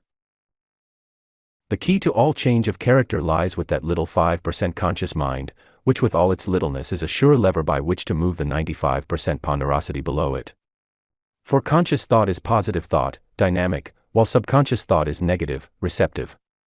That little 5% mind has stronger compelling power than several times its bulk of subconscious mind, and there is not an atom of all that 95% subconscious mind which cannot be moved by that little 5% mind which lies at the top. The conscious self is the directing power. Just as it directed your fingers to change their fixed habits, so it can direct any change in other lines of mental or bodily habit, by directing persistent, quietly insistent practice on the desired lines. Insist upon right conscious thinking, and in due time you cannot fail to have right subconscious thinking. To think good, peace, love, self-command, self-faith, success, long and faithfully enough will fill even the most set heart with habits of good, peace, love, self-command, self-faith, success. And in proportion as the heart becomes filled with such habits, the environment and experiences will change to match. How long will it take thus to transform you by the renewing of your whole mind? All depends upon you. If your practice is fitful and half-hearted, it may take another incarnation or two. If you go at it with a steady will, cutting off all distractions which sap your will and enthusiasm, practicing faithfully and diligently at the new mental habits, you may make the desired change in, say, half a lifetime or less. And if you can bring to your assistance a high spiritual exaltation and faith, you can make the change in almost no time at all. For spiritual exaltation and faith and enthusiasm will literally melt the hardest heart and permit a quick reformation. This is the secret of quick accomplishment in children. Their hearts are clean and molten in the emotional fires of enthusiasm and faith *, ready to receive deep and lasting impressions. By reason we grown-ups have cooled and even quenched the heart fires of faith and enthusiasm, so it takes time and repetition to reform us. This is the secret of miracles. Religious enthusiasm and exaltation are akin to the fires of youth, they melt the heart to receive higher impressions. The rationalist must receive his new impressions by painstaking hammering in. Repetition and time will do for him what religious or youthful enthusiasm does quickly for babes and fools. No affirmations will not do the work of putting your shoulder to the wheel when the load is stalled. But they will transform you, heart and consciousness, so that you will attract better horses as well as wheels, better roads, more friends to happen around in the moment of need. And affirmations of the right sort will wake up your gumption so that you will not overload your horses or your personal energies to the point of needing a shoulder at the wheel. Success is the natural result of intelligent direction of effort. Affirmations of success, faith, wisdom, power, good, love, will wake your latent forces to more intelligent uses. The more enthusiasm you can conjure into the affirmations, the more quickly will you realize success. April rain. It isn't raining rain to me. It's raining daffodils. In every dimpled drop I see. Wild flowers on the hills. The clouds of gray engulf the day and overwhelm the town. It isn't raining rain to me. It's raining roses down. It isn't raining rain to me.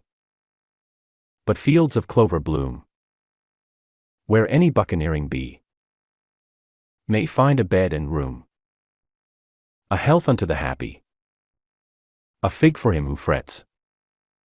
It isn't raining rain to me. It's raining violets. Robert Loveman in Harper's. 11. Your forces and how to manage them. You can overdo anything, even self-treatment. If you keep repeating affirmations to yourself, your mental chattering interferes with the real healing. It is not the conscious mind which heals you, it is the subconscious or soul mind and the superconscious or oversoul mind. Your soul's expression is guided and directed by your conscious mind. A mental affirmation is simply a word of direction to your soul mind. The soul hears your statements and then builds accordingly. But what would happen if you called up your housemaids and told them over and over, just what you wanted done and just how to do it? If you spent all your time repeating your directions to them, when would they get the work done? And wouldn't they get your directions mixed, too? Of course. You don't do it that way, of course not if you are a wise housekeeper. You call up your maids and tell them quietly and kindly, and in as few words as possible, just what you want done. Then they go cheerfully away out of your presence and do their best to please you. If you later come across something which was not done right, you call in a maid and repeat your directions, with perhaps a little further explanation. Then you go away again and trust her to do it right this time. What would happen if you tagged around after your maids and tried to watch and criticize and direct every little movement? Why, they would grow nervous and make foolish mistakes, and you would all give up in despair. And what would happen if you directed them to do a certain difficult piece of work and then came back 5 minutes later expecting to find it all done? Oh, you can't imagine yourself doing such foolish things. Perhaps you don't with your maids, but evidently you do with your own self. Your objective, everyday consciousness is the mistress or master of your being. Psychologists say the objective mental activities are not more than 1/20th of all your mental activities. That means that the mistress mind has the equivalent of at least 20 maids under her direction. These maids belong to the subjective mind, or soul of you. Then there is the great oversoul, of which your individual soul is but an atom whose every demand is heard. That means that your little mistress mind not only has at her bidding the equivalent of at least 20 maids of the subconscious, but she has also at her call the equivalent of 10 million billion other helpers of the infinite oversoul. And all the mistress mind has to do is say the word. All these helpers fly to do her bidding. Perhaps you think all these helpers don't fly to do your bidding. But they do. The only trouble with you is that you don't give your helpers time and chance to work out your desires.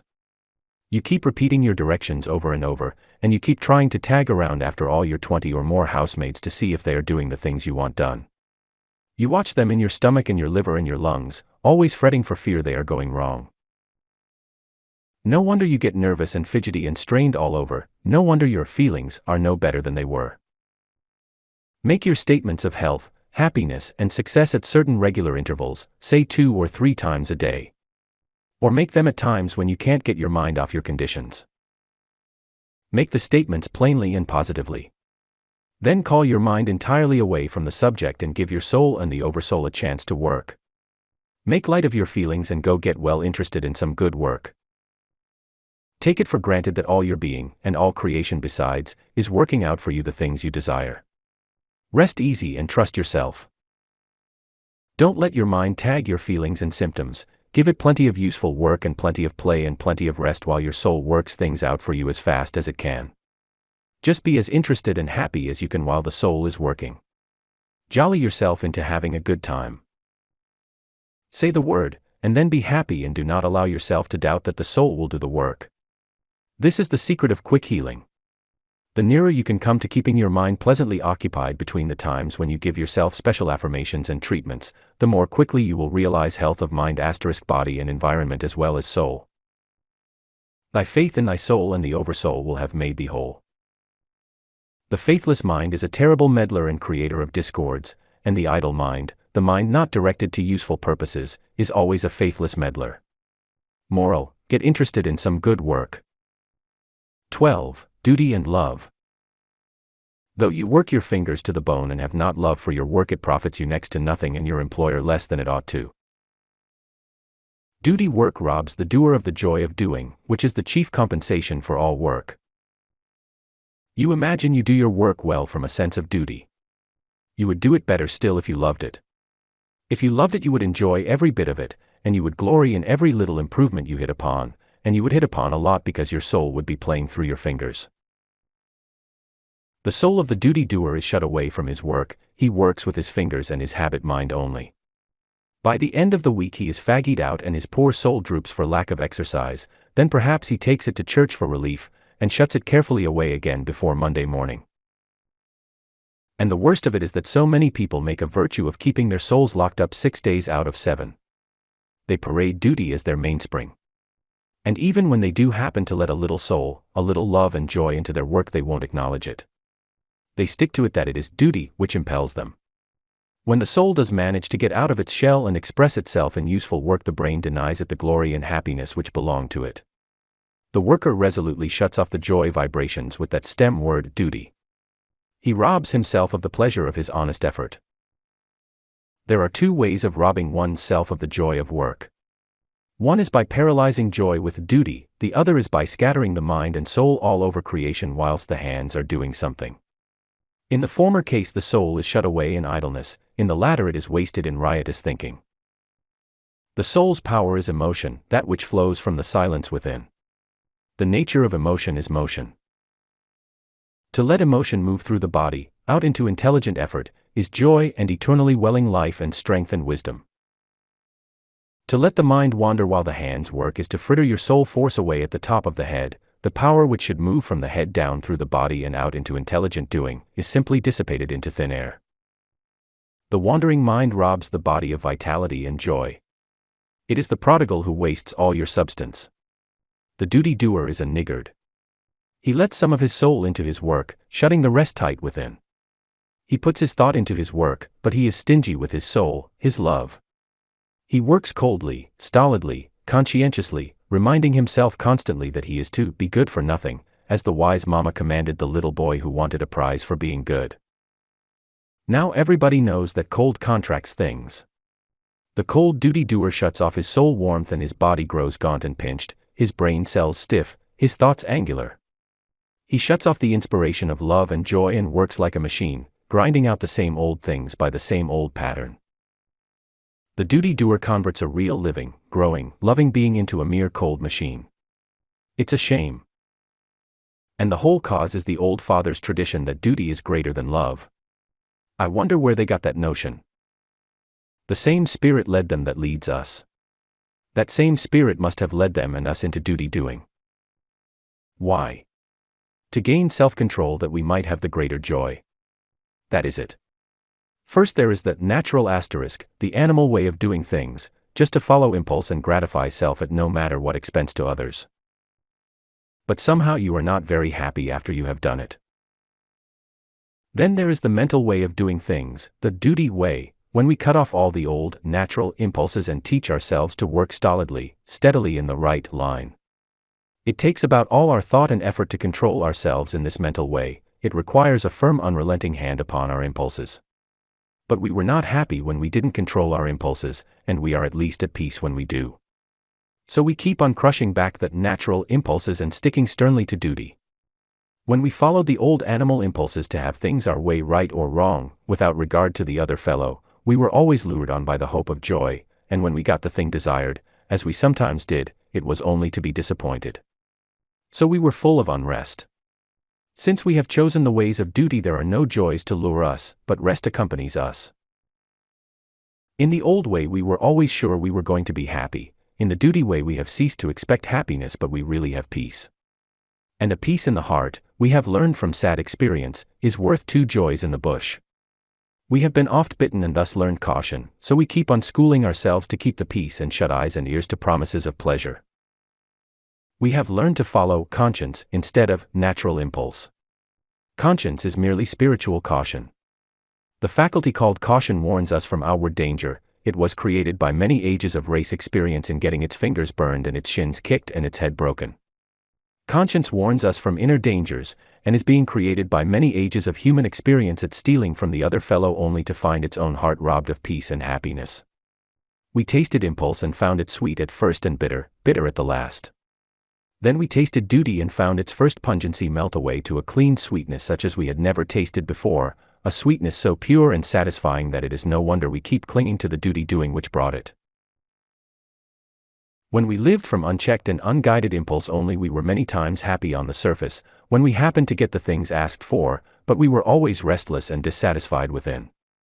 This unrest is the voice of the universal spirit within, which is ever urging us to take our dominion over self and to direct our energies to higher and yet higher uses. It is the voice of life, which ever demands a high purpose for being and doing. The spirit of the world which is moving us allows each a few years and many intervals of irresponsible living. We have our childhood when the whole world smiles and flies to gratify every impulse, and when we are good children we have our little vacations and play happily with that sweet taste in our hearts. If we try to take too many playtimes, the spirit in us is frowning and restless again, ever urging us to be up and doing that which will help the world spirit express the beauties it has in mind for us.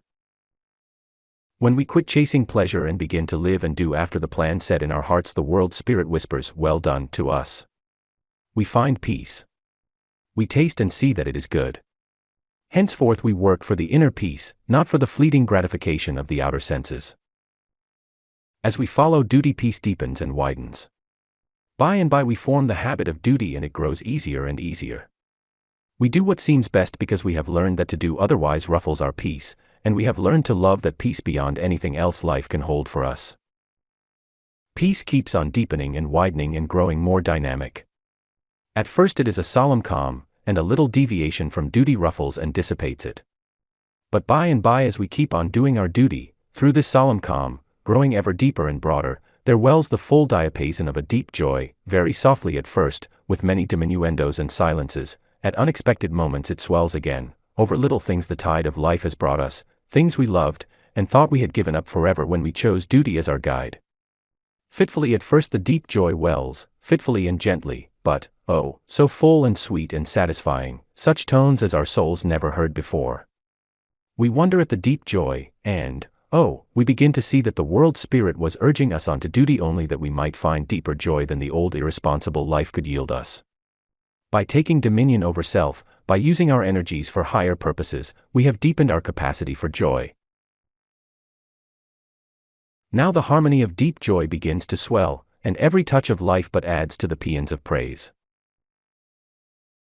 And the good things of life begin to come, houses, lands, fathers, mothers, brothers, 100-fold more than ever before, bringing joy such as we never knew before. Oh, we thought we had given up the pleasures of life for its duties, and behold we find the pleasures added. We used to be fascinated and tossed about by life's pleasures, now we find them fascinated and obedient to us. Oh, the power and glory and joy of it. We gained dominion over ourselves and our environment through doing our duty. We gave up the short-sighted impulse will to follow the omniscient will which is working through us, and behold the things we once desired vainly are now ours to command and enjoy. No wonder we laud duty. But duty is a schoolmaster whose work we do not need forever. When we have made its wisdom our own we outgrow duty. Duty flowers in love. The more resolution and persistence we put into duty doing, the sooner we shall outgrow it. The more pleasure we can get out of duty doing, the faster we shall outgrow it. When the worker puts his soul into his duty, duty is swallowed up in love, and joy grows. Many a duty worker cheats himself out of the joy which is his, and stunts the growth of his joy and himself, simply by denying that he works from anything but a sense of duty. As long as our best efforts are called duty, they answer to the call as cold, hard duty. As soon as those same activities are called pleasures, our soul joy and love are turned into them and they are transfigured. The worker who calls his work duty shuts his soul back from his body and his work. The soul of you is love, and love has no affinity for duty, so as long as you insist upon working from a sense of duty, you shut away from your work, the sense of love. You thus rob yourself of the joy of doing. And this means that you rob yourself of the greater share of your power and wisdom for doing. Love is the essence of all wisdom, imagination, and inspiration, as well as power.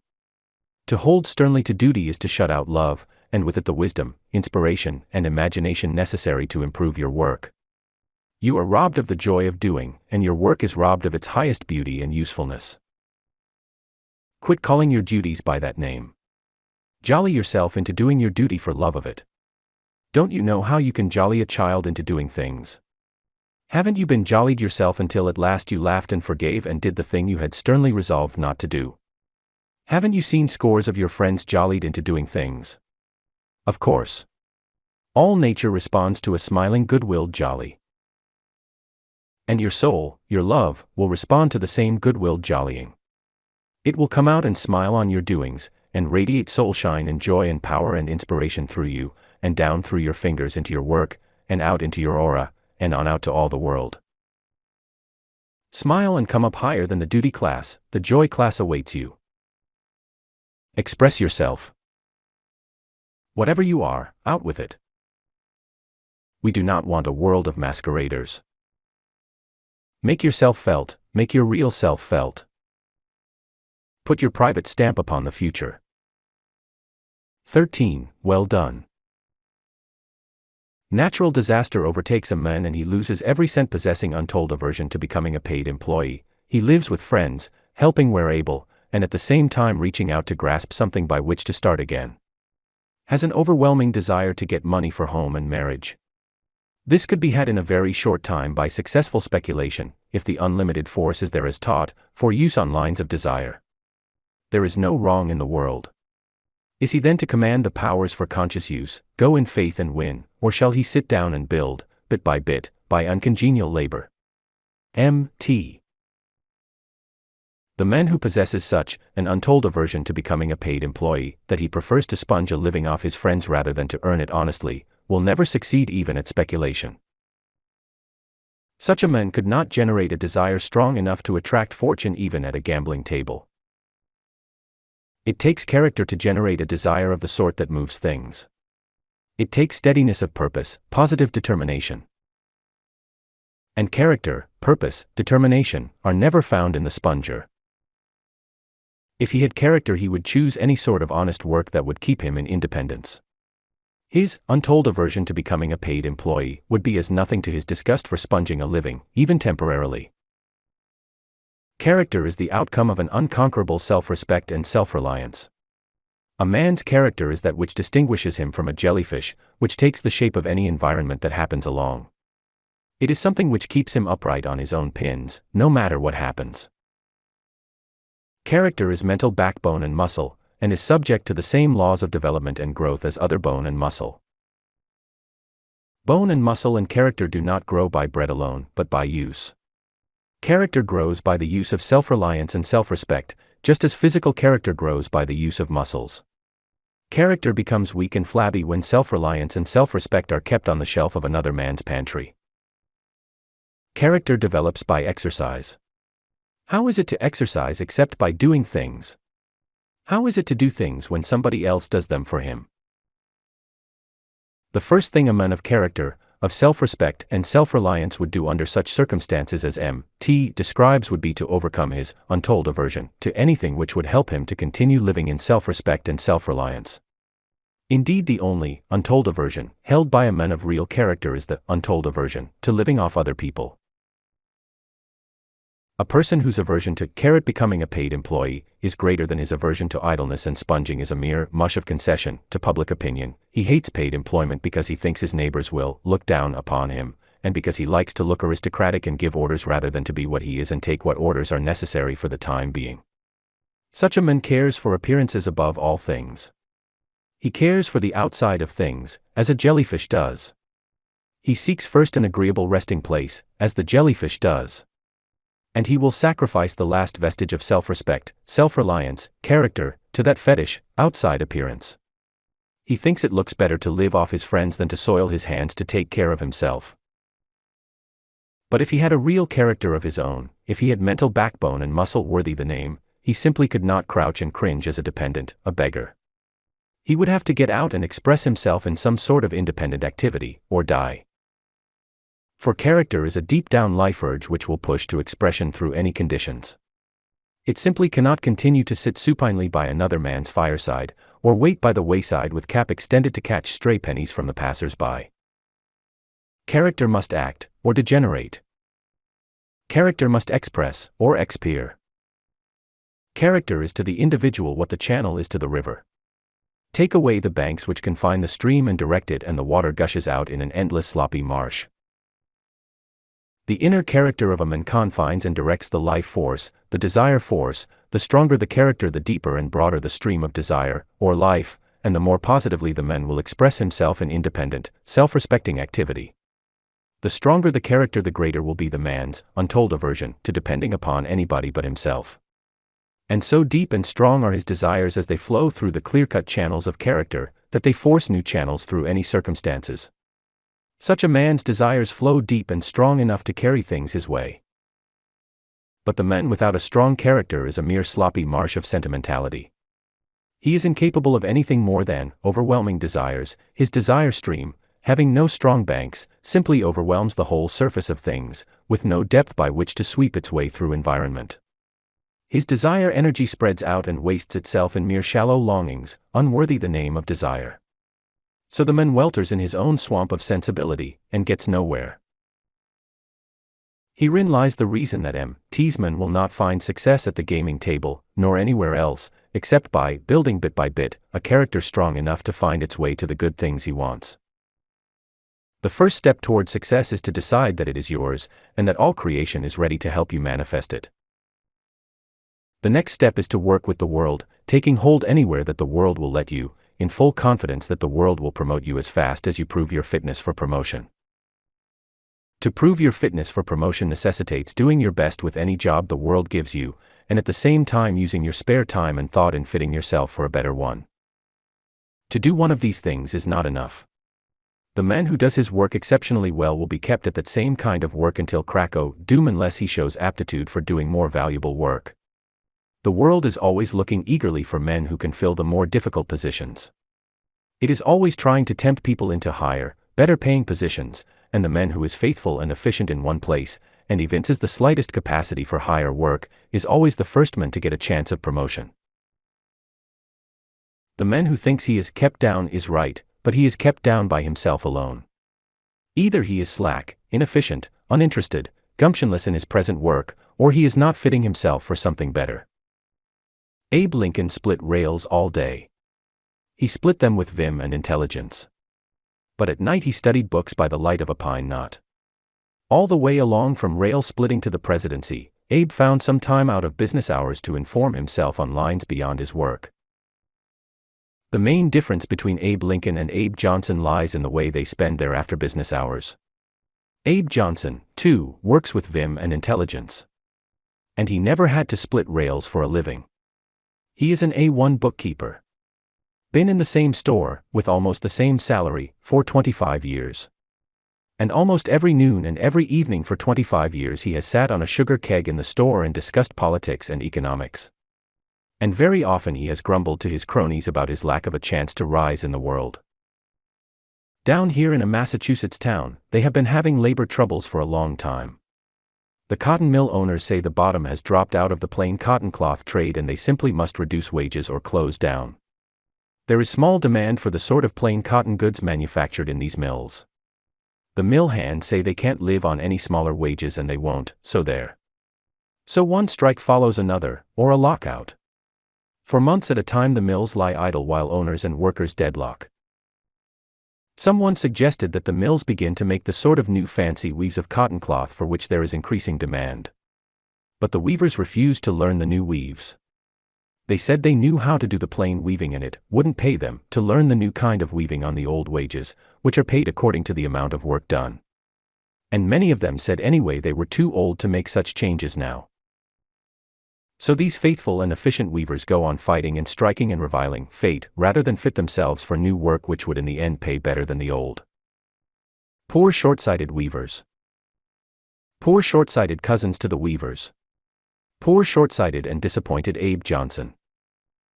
What do you suppose life makes us begin at the bottom for, and build bit by bit? For the sole purpose of building character, building good, strong channels for desire to run in, channels so deep and full that the desire stream will be strong enough to accomplish for the individual the thing he wants. And how are we to know we are building the right kind of character? By the sense of inner satisfaction which witnesses every well-done deed. That is where self-respect and self-reliance come in. Even a baby feels the well-done of its soul when it succeeds in doing something for itself. A child prizes this inner self-satisfaction, self-respect, above all things else. Watch the happy look on a child's face when it has succeeded in doing something for itself. Only foolish grown-ups value anything on earth above this inner satisfaction. Only grown-ups will let other folks do for them what they can do for themselves. Only grown-ups will quench themselves for the sake of appearances. Some grown-ups. To know thyself is to know that the best thing in heaven or earth, the best guide in heaven or earth, is the inner sense of well done, the sense of self-respect which comes from doing things instead of letting them be done for you. As long as the innermost self approves your doings you are building character. And what shall it profit you if you gain the whole world and lose the well done of your soul? Nothing. Less than nothing. For in all creation or uncreation there is but one real satisfaction, one real happiness, and that is self-satisfaction, self-respect. Self-respect springs only from well-doing. It is well done, thy soul says to thee, that gives thee joy. What matter what Tom, Dick, and Harry and Madam Grundy say? Be still and hear thyself. Eye hath not seen nor ear heard the glory and satisfaction which await him who listens to himself. Well done, good and faithful servant, enter thou into the joy of thy Lord, which is thy innermost self. The barred door. One night upon mine ancient enemy I closed my door. And lo, that night came. Love in search of me, love I had hungered for. And finding my door closed went on his way. And came no more. Pray you take counsel of this penitent. And learn thereof. Set your door wide whatever guests be sent. Your graciousness to prove. Better to lay in many enemies than bar out love. Theodosia Garrison in Harper's Bazaar. 14. What has he done? We were talking about New Thought and the increased efficiency it gives to people. Evidently he did not think very highly of the practical side of New Thought. It is all very well to help people to bear their troubles, he said, but it does not get rid of the troubles. And I said I thought if it never did anything more than help people to endure things, it at least helps more than anything else ever did. But I assured him that New Thought rightly applied does change conditions, and I cited my own experience in proof. Then I called his attention to other people, prominent in the New Thought, whose conditions and health have been changed for good. One of the names mentioned was that of a successful lawyer well known to us both. Well, queried he, what has he done that is so wonderful? Others have done as great or greater things, who never heard of New Thought. Of course. The principles of New Thought are the principles of life itself, and in all climes and times there have been people who, consciously or unconsciously, lived according to principle and thereby manifested health, which means wholeness, of mind, body, and environment. Wisdom's ways are always ways of pleasantness and all her paths are peace. And wisdom is as omnipresent as the ethers, to be used by him who inspires it, by him who desires it above all else. Every pleasant thing and thought in this world comes by mental breathing of wisdom. And every soul that ever lived has lived by breathing wisdom. In proportion to his inbreathing of wisdom has been the pleasantness of his ways and the peace of his path. And his ups and downs have come from the fact that he inspires wisdom in spots only. He keeps on mentally breathing, of course, but he doesn't always breathe wisdom. He is like a man who breathes pure outdoor air a while, and then goes into a close room, or down in a mine, and breathes poison gases. As physical health depends upon the quantity of pure air inspired, so physical and mental and environmental health depends upon the amount of pure wisdom inspired. And nobody will deny that most of us inspire a large proportion of poison gas of the mental kind, instead of pure wisdom. We breathe over other people's thoughts after them, just as we breathe over the air after them. This breathed over thought destroys our physical, mental, and environmental health. We need to get out in God's open and breathe new thought, or we shall asphyxiate. Old thought is division, dissension, separateness, competition. New thought is the great open of principles, oneness, harmony, God, good, freedom, peace, love. New thought is from ages to ages everlasting. Those who inspire it, inbreathe it, are the whole and strong ones, whether they breathe it consciously or unconsciously. By teachings of New Thought the world is learning to do consciously, intelligently, what a few have done here and there through all the ages. And need we be reminded of the advantages of knowing how and why we do things? What has he done that is so wonderful? The lawyer we spoke of is not what the world calls great in any line. He has not built up a Standard Oil system, nor torn one down. He is not a Roosevelt or a Togo, or a Napoleon, nor even an Elbert Hubbard. His desires and ambitions have run in other lines. He is not built that way. He hasn't it in him to be a Rockefeller, and he is glad of it. Why then should he be compared with Napoleon or Rockefeller? Do we measure roses and violets and daffodils and chrysanthemums by the same standards? Is the violet inconsequential because it sheds its sweetness in a shady corner instead of flinging it in midday from the top of a sunflower stalk? No. We measure violets by other violets, not by sunflowers or hollyhocks or peonies. And men are more diverse than flowers. Every man has his own individuality, his own soul specifications to develop by. Every man comes as the flower of a peculiar ancestry, like no other man's ancestry. To judge one man by another is as foolish as to judge a violet by a sunflower. This lawyer we spoke of stands in a class by himself. He has not achieved what Rockefeller has, but he has achieved something which satisfies himself better than the doings of a dozen Standard Oil magnates could. And what is success but self-satisfaction? To succeed is to accomplish what one sets out to do. A growing success is a matter of growing ideals and a succession of successes. Our lawyer is satisfied with new thought and its efficacy in his case. By its use he has accomplished a succession of things he wanted to do. He has literally made himself over, and his environment, too. And he has evolved new ideals and developed new energies which show him a joyful eternity ahead. He is satisfied with the new thought as a working principle. He goes on working by it, growing daily in wisdom and knowledge, daily growing greater graces of character, mind, body, and environment. It is the man who does not live new thought teachings who misjudges them by the outward appearances of other men's lives. Nothing before, nothing behind. The steps of faith. Fall on the seeming void, and find the rock beneath. Whittier. 15. Will and Wills. In a copy of an old magazine is an article entitled, "What New Thought Women Say of the Will," by an old thought woman, who fails to sign her name. This article is about as cross-eyed as anything I have read recently. It amuses me. And yet it touches a responsive chord of stored memories, and I sympathize.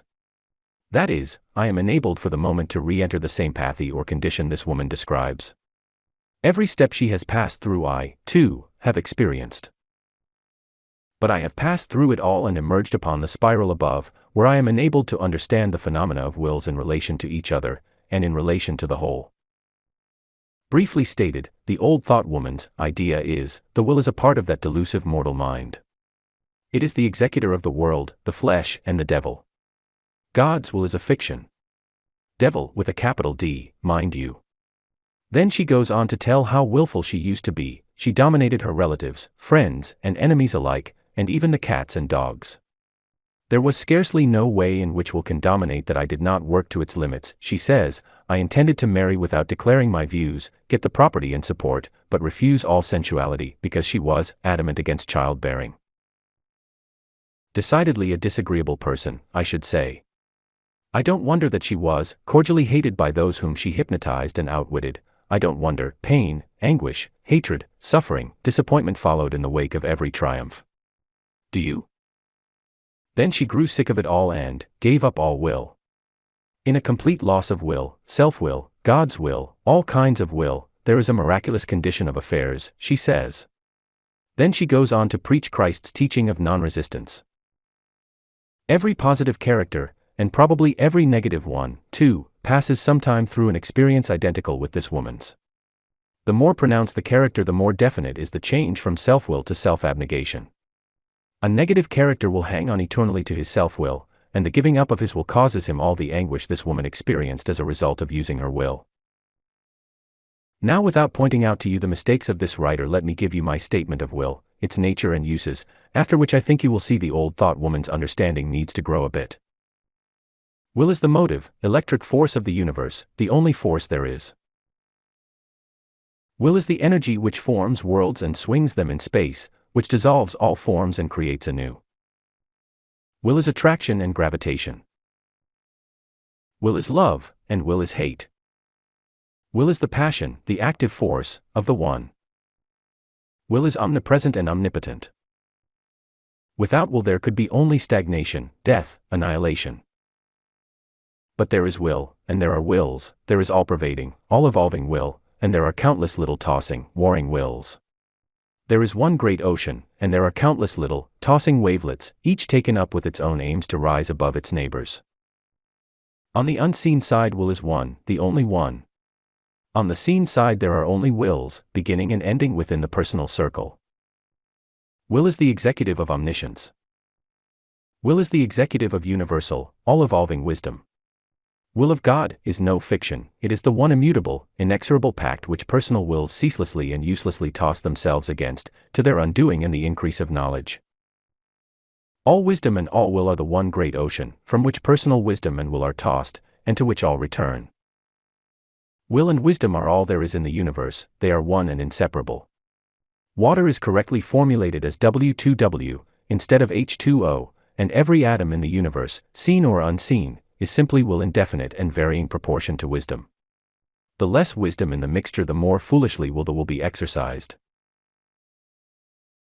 Will is used commonly as a name for volition exercised by the conscious 5% mind.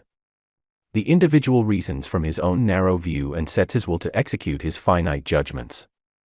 For the time he sets his judgment up as infallible, grits his teeth, clenches his fists and drives through, until he comes slam up against universal will. It is as if one of your hands set up a judgment of its own and attempted to force the other hand to move after his pattern. Your right hand sees and judges for a right hand, but not for a left hand. Just so with this old thought woman, she set up her judgment and attempted to bring relatives, friends, enemies, animals, under subjection. Under subjection to what? Her will. No, under subjection to her judgments. Her will was simply the executive, the sheriff's posse. Having a strong will, she had her way in many cases, where a less determined individual would have held just as severe judgments without having the will to execute them. Was her will evil, a delusion? No. But her wisdom was a minus, a personal quantity, and her will thereby misdirected. I am a very strong-willed woman and I glory in it.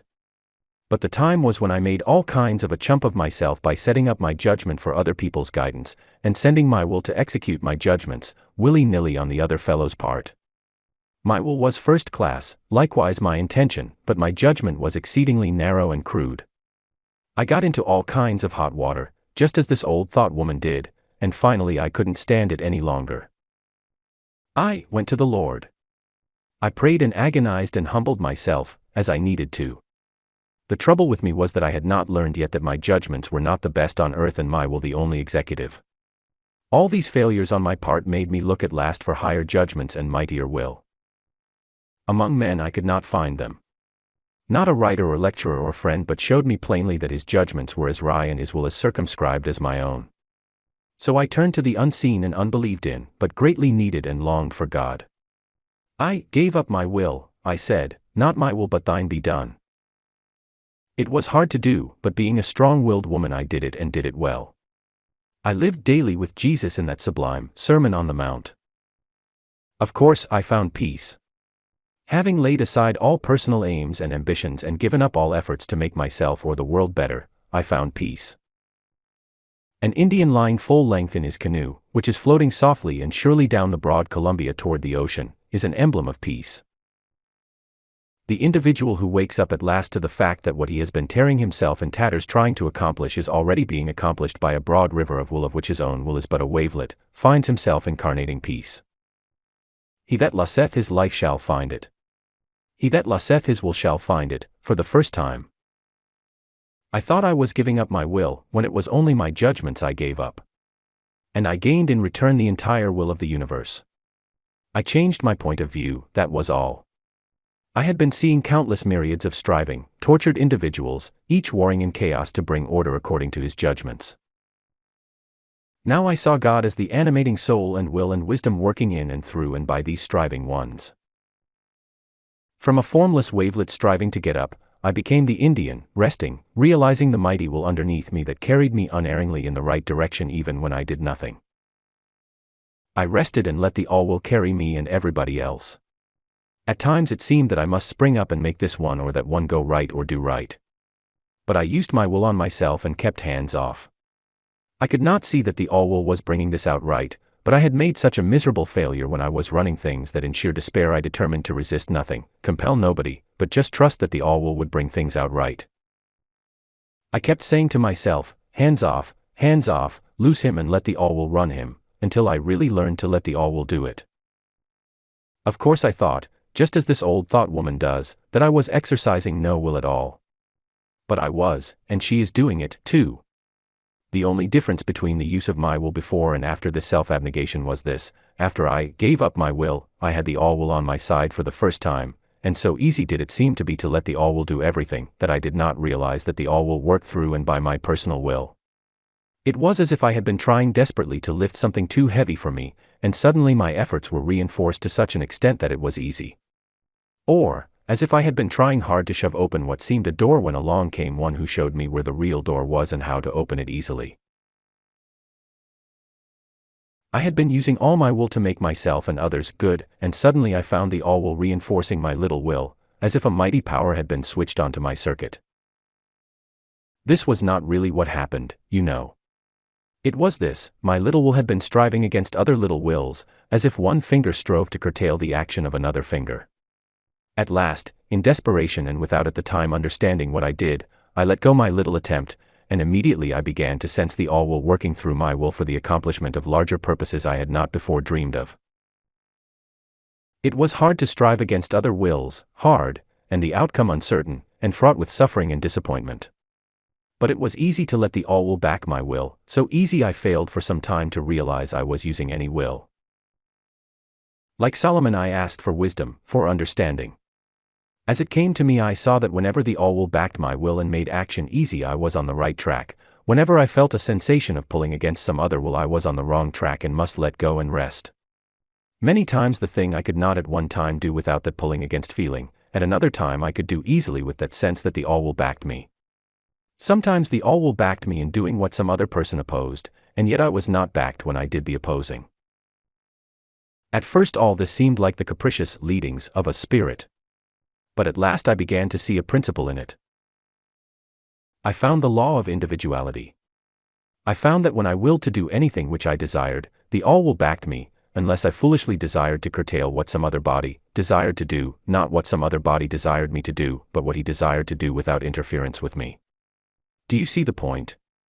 For instance, I desired to teach and heal, another desired me to cook and sew, and the spirit backed me. I serenely taught and healed. That other fumed and fretted, and yet, all serene, I knew the all-will backed me.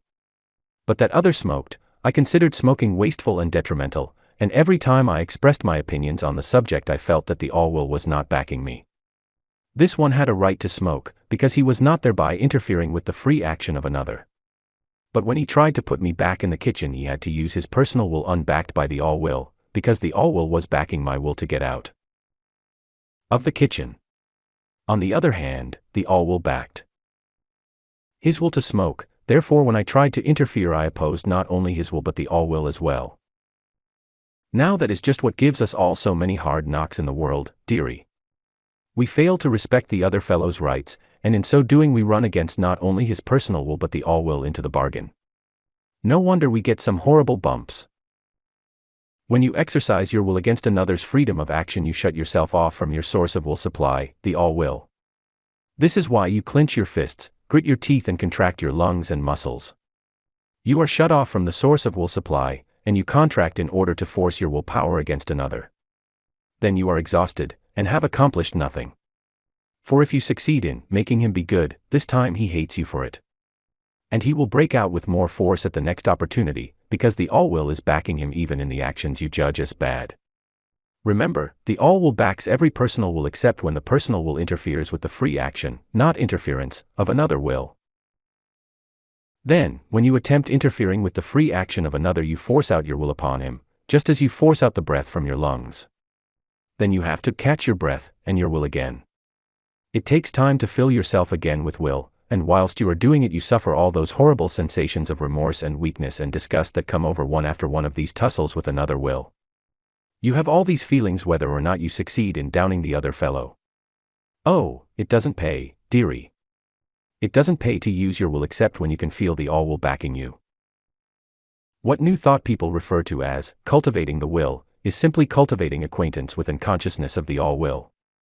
It is simply recognition of will, recognition of the ceaseless, underlying urge of the universe which is working within and through the individual to express more and more of beauty and wisdom and good.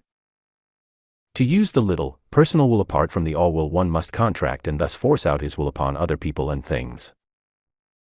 To use the all will, one must first know he is right, then relax and let will flow through him to accomplish according to his word or desire. In using the little, personal will, one recognizes himself a member of a multiverse, a being separate and apart from all other beings. In order to use the all will, one must first have learned his relation to it and to all other persons and things. He must have recognized the universe, and himself and others as orderly, useful members of the universe. Only as he recognizes oneness is it possible for him to resign the exercise of the small, personal will and let the all will accomplish through himself and through every other man. He that loseth his will shall find it one with all will. And after all, it is not his will he has lost, but his beliefs about it and its use. He has come up higher and caught a glimpse of the unity of things. He has hitched his wagon to omnipotence, and behold, all things are done according to his word. The all will backs the individual in anything good, bad, or indifferent, which he wills to do, just so long as the individual does not interfere with other individuals. So you see, in any effort you may make towards self-development, you have all will working with and through you. And if you will attend strictly to business, nothing on earth or in hell can stem the tide of your will, and so defeat you. There is no chance, no destiny, no fate can circumvent or hinder or control the firm resolve of a determined soul. 16. Concerning vibrations. Vibration is life. Vibration is motion. All motion is vibration. All motion is life. You expand your chest with an inhalation of air, you contract your muscles and exhale. This is vibration. Your heart beats. This, too, is vibration.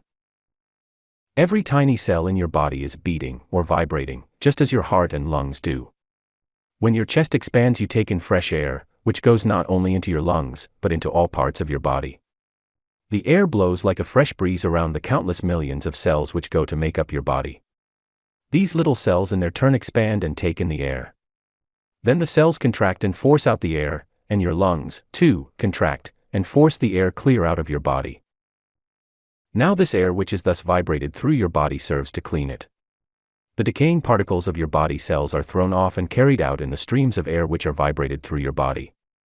If it were not for this vibration of your body, which keeps the air flowing through, your body would soon become clogged with dead matter. The nerves and arteries in your body are constantly contracting and expanding to move along the blood, which carries food supply to the cells and bears away their sewage in just the same way that the air is carried to and from the cells. It is by constantly vibrating, contracting and expanding that your stomach and bowels digest food. It is by vibration of the cells of tree and plant that the sap flows through and feeds the tree. Even a stone is composed of tiny cells which breathe, just as the cells of your body, and just as your body as a whole does. Every individual, be it cell, plant, animal or man, lives by vibrating, by expanding and contracting to take in the new and force out the old matter. Every mind, too, lives by vibrating, by alternately expanding to receive new ideas and contracting to get rid of the old. Then there is another sort of vibration by which one individual communicates with another. Imagine to yourself that the ether is made up of infinitely small elastic balls. If you strike any one of those tiny balls, it will strike those next to it and rebound, and those hit will strike the next, and so on. The blow will travel from one tiny ball to the next, clear to the edge of creation, if you can imagine such a place. The blow you strike sets all the little elastic balls to vibrating, or moving back and forth. Now if I stand away out in space and I feel the little elastic balls vibrate against me, I know it means something. By experience I learn what each kind of movement means. If you clap your hands together, the vibrations of those tiny elastic balls strike my ear and I say, I hear someone clapping hands. If I face your way, the vibrations strike my eyes and I say, I see someone clapping hands. In any case, your motion caused the ether to vibrate and I felt the vibrations. If I had no ears or eyes, I could not feel the vibrations, but they would be there just the same. Every movement made sets the ether to vibrating to its particular pitch, and wherever there are eyes or ears, the vibrations are recorded. When you talk, it sets the ether going just the same whether there are ears to hear or not. And when you keep perfectly quiet and think you set the ether going, too. Your brain sets vibrations going, just as your tongue does. There are people who can hear thoughts, just as you hear another's speech. In due time we shall all hear thoughts, we are all growing mental ears. Thoughts are higher vibrations than spoken words, and they carry farther. You know, a deep, growly bass voice makes a great noise when you are close to it, but a shrill treble call can be heard much farther than the growly bass. The high voice makes short, sharp, far-reaching vibrations. Now thoughts make infinitely shorter, sharper, and farther-reaching vibrations than the voice can, and thought vibrations carry farther and far more quickly. And wherever there is another thinker ready to hear, the thoughts are recorded. Many times we hear the thoughts of other people and mistake them for our own, for everybody has at least a little mental hearing. When you speak clearly and distinctly, your voice carries much farther than if you speak hurriedly and carelessly, and other people can more readily understand what you say. If you mumble your thoughts or your words, the etheric vibrations carry mumbled meanings. As people learn to think distinctly, their thoughts carry farther and find more listeners. In course of time and with due practice, we shall easily think so that people on the other side of the earth can hear us. Not only that, but we shall think so clearly and high that the inhabitants of Mars and Venus and the Sun, too, shall easily hear us. I shouldn't wonder if what we call sun rays are really the thought vibrations of the Sun's inhabitants. What if we receive and respond to their thoughts and think them our own? According to the original Christian teaching, as I understand it, all undesirable conditions and circumstances are constituted by illusions that are held by ignorant, immature minds, and that project onto the bodily or material plane what may be compared to shadows. If thine eye be single, that is, if thy view be true, if thy understanding of life be sound, thy whole body shall be full of light. But if thine eye be evil, thy whole body shall be full of darkness. Undesirable experiences are the darkness wherein a person walks and works and stumbles about, whose notion of the universe, instead of shedding light on the meaning of life, casts on it a shadow. They are the effects produced on the field of our senses, by mistaken thought on the main issues of life, by a misunderstanding of life, by believing, and therefore practicing, a lie. The stuff they are woven of is something like the unsubstantial kind of stuff that makes up nightmares. They are the sort of thing from which truth, thoroughly known, can set people free. J. Bruce Wallace. 17. The I was and the I am. Someone has said that an honest man is the noblest work of God. 10,000 others have repeated his little speech, with a solemn wag of the head and sidewise squinting which conveyed the opinion that God is chary of his noble works. Then there came another man who paraphrased that. An honest God is the noblest work of men, he said. And 1,000 or so of us wondered why we hadn't thought to say that. Why, of course. And the other thousands of thousands lifted up their hands and cried, "Blasphemy, stone him, put him out of the church, we're the bogies, get him." They put him out. But the bogies haven't got him. And many of the thousands are taking up his cry, an honest God is the noblest work of men. Why not? An honest God is of greater value than many honest men, is he not? God is the creator of men. Unless God is himself honest, his honest man is but an accident, instead of an image and likeness of himself. But, according to the paraphraser, man creates his God. Well, that is a paraphrase only, and true only in a sense. God is. Man's creation of God is simply his mental concept of God. It is God as he sees him, or it, from his viewpoint. An honest God is the concept of a man whose soul recognizes honesty and loves it. A God of power is the mental creation of him whose soul recognizes and loves power. A God of love is the mental creation of him who recognizes and loves love. A God of vengeance is the mental concept of him who loves vengeance. Perhaps you think your mental concept of God is not so very important, since it is all in your mind and the real God is what he is regardless of your idea of him. But it matters vitally to you. It is not God as he really is, that is creating you, but God as he appears to you. Your concept of God is creating you in its own image and likeness. If you think of God as a great man on a throne, with a long white beard and an eye for an eye and a tooth for a tooth expression, you may depend upon being made over into a sour-visaged decrepit old man who will want to die and get away from it all. If you think of God as a God of power, love, wisdom, beneficence, you will aim to be perfect as he is perfect. If you happen to be one of the fools who has said in his heart there is no God, your life will be a crazy patchwork and your end that of the stoic who defies earth to do its worst by him, which it probably will, being a willing earth and ready to give each according to his demands. You are being created in the image and likeness of the Lord your God, the God enthroned in your heart. What kind of a God is in your heart? Is he small and revengeful and capricious, a sort of policeman to tell your troubles to receive consolation from, and by whom to send punishment to your enemies? Or is your God the principle and substance behind all creation, the power, wisdom, love, of all creation, a God who loves all, is just to all, generous to all, favors none?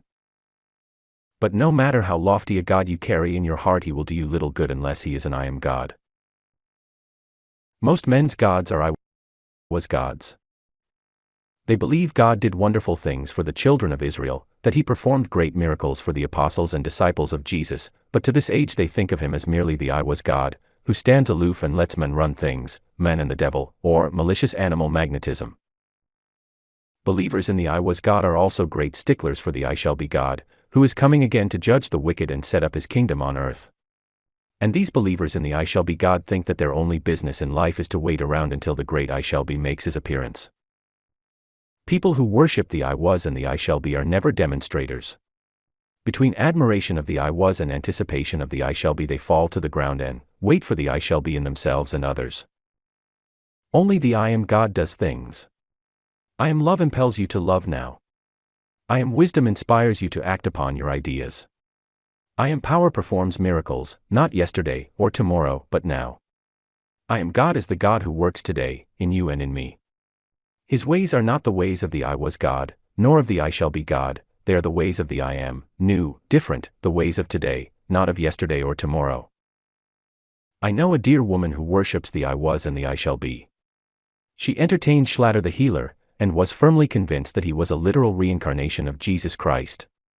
She took Schlatter's word for it. She also accepted his excuses for not immediately setting up a literal kingdom here on earth, as described in the book of Revelations. He told her he had other work to do just now, that he was going away, but would soon return and establish a literal kingdom. She swallowed it all, without a single chew. Schlatter went away, and later a body was found in the mountains which was said to be his. Since Schlatter's disappearance, some years ago, this lady has spent her time in writing about him and looking for his return. The I was and the I shall be absorb her entire spiritual attention. In the meantime she lives in a small mining town where in the life surging about her she sees no God. Not long ago she wrote me to help her speak the word of freedom for a man on trial for his life. She said he was absolutely innocent and that a terrible conspiracy existed against him. The man was condemned to die, still protesting, not innocence but self-defense. It was a case of mix-up with two men and a woman, followed by a drunken brawl and the usual plea of, didn't mean to. This lady's sympathies were all with the men, and her letters to me were pitiful. Her heart was wrung with agony for him and his bereaved wife, and convulsed with horror and impotent rage at the wickedness of the wretches who falsely swore away his life. The way evil triumphed over justice was awful, she said, and she knew when Schlatter returned justice would be done and the wicked wretches annihilated, or words to that effect. You see, she has no conception of an I am God, who rules now. She sits in judgment on men's acts and prays to Schlatter to come back and set things right. She remembers that the I was put 10,000 to flight with Gideon's 300 pitchers and candles, simply sneaked up and scared them into a panic. She knows the I was hardened the heart of Pharaoh to lie repeatedly to the Israelites. She knows the devil had to ask permission of God before he tempted Job. She knows God said, I make peace and I create evil, and that, the Lord hath made all things himself, yea, even the wicked for the day of evil. She knows that whatsoever the Lord pleased that did he in heaven, and in earth, in the seas, and all the deep places. She knows all these things of the great I was. But that the I am works now in the hearts of men, that God now hardens one heart to perjury and another to truth, one to murder and another to lay down his life that his friend may live, that God now works in these apparently antagonistic ways and thereby works out perfect justice, wisdom, love, has never entered her mind. She cannot imagine that no man meets any form of death until he himself has ripened for that particular form of death. She has read that 18th chapter of Ezekiel, where God explains that every man dies for his own sins, not for the false swearings of another. But the great I was said that, and the I shall be says it, but the I am is absent, so she thinks. Somewhere in the Old Testament, in Psalms, I think, the statement is made that those who die are taken away from the evil to come. I opine that this is literally and unvaryingly true, that death never comes except as the dying one needed relief from worse things than death, things which lay straight ahead in his path. The man of whom this friend wrote me deserved his death, if not for the specific act for which he was tried, then for other thoughts and acts which preceded that. The man was on the wrong road, a road of many and increasing evils. Death took him off the road at the right time, and gave him a better start in some other state of existence. I must either believe this or deny the I am God's power, wisdom, or omnipresence. I must accept God's wisdom, power, love, and presence on faith, or my own judgment on sight. As I know from experience that appearances are deceitful, and that my personal judgment must perforce be based almost entirely upon appearances, I prefer to hold fast my faith in the presence, power, wisdom, and love of the God over all. Therefore I deny that this man suffered an untimely death for the vindictiveness and perjury of others. I believe he died as a result of a mental constitution and tendencies which are hidden from me, but not from the I am. I believe it was the spirit of the I am moving upon the face of his soul deeps and saying, "Let there be light," which gave him his experiences and his particular form of death. And I believe his soul goes marching on to greater light, freed from the burdens of wrong habits of mind and body which were contracted in the old life of ignorance. Oh, yes, it is easy to believe thus of one I never saw. It is not quite so easy to apply the same principle in the lives of those near and dear to me, and in my own life. But I aim to do it, even in the smallest details of living, and I am daily growing in the ability to acknowledge the I am God in all my ways. I know this is the only way to live the new thought. 18. Immortal thought. I am of every being is God, the only power, wisdom, will, mind, the only actor in all action, the only creator, disintegrator, and recreator. The I am of you is one, the only one. The I am or ego or spiritual being of you is a thinker. All thinking is done by the one thinker, mortal thinking or immortal thinking. Your body is an organization within you, the real you, the I am, the thinker, an organization within you of the thoughts you, the I am or God, are thinking. Your body is the present conclusion of all the thoughts, good, bad or indifferent, true or untrue, mortal or immortal, which you have thought, unthought or rethought from the beginning of eternity, and hourly it is being changed by the new thoughts coming to you. The real you does the thinking, recording conclusions in the body, which, mind you, is not you, nor does it even contain you. You are omnipresent, omnipotent, omniscient spirit or mind, and your body is within you. In you, God, it lives and moves and has its being, and by you, God, it is held together. You have all power to think all kinds of thoughts, and you use that power. You know you do, you know you think good thoughts, bad ones, mortal ones, and immortal ones. Why question it? You think all kinds of thought. But that does not make you all kinds of a being. You are the one being to whom all kinds of thinking are possible, just as you are a being to whom all sorts of acts are possible. In their essence, thought and action are one. Are you a human being when you play on the piano and an animal when you sweep the floor? Are you a human being when you walk and a fish when you go swimming? Of course not. You are the one being whatever you choose to do or think, you are God being. One time you think mortal thoughts and the next time you think immortal thoughts, results always recording in your body, but always you are the same God being. And you feel all sorts of ways, but always you are you, the same one, God being. Your mortal thoughts are your thoughts of mortality, of death and all that leads to death, of sin, sickness, unhappiness, all that tends to discourage you from wanting to keep on living and thinking. Your immortal thoughts are your thoughts of life, activity, love, joy, all those thoughts which make you want to live more. One thought differs from another but you go on forever, the same one God being. Your mystification all comes from confounding yourself with your thoughts, from thinking of your thought-built body as you, which it is not. In its deepest analysis your body and all your thoughts are purely mortal thoughts, and only your real you, the thinker, is immortal. To be immortal is to be subject to no change, which is true of life principle only. To be mortal is to be subject to change and death, which is true of all thought, even thoughts of life, love, joy. All thoughts are fleeting and therefore mortal applies to them.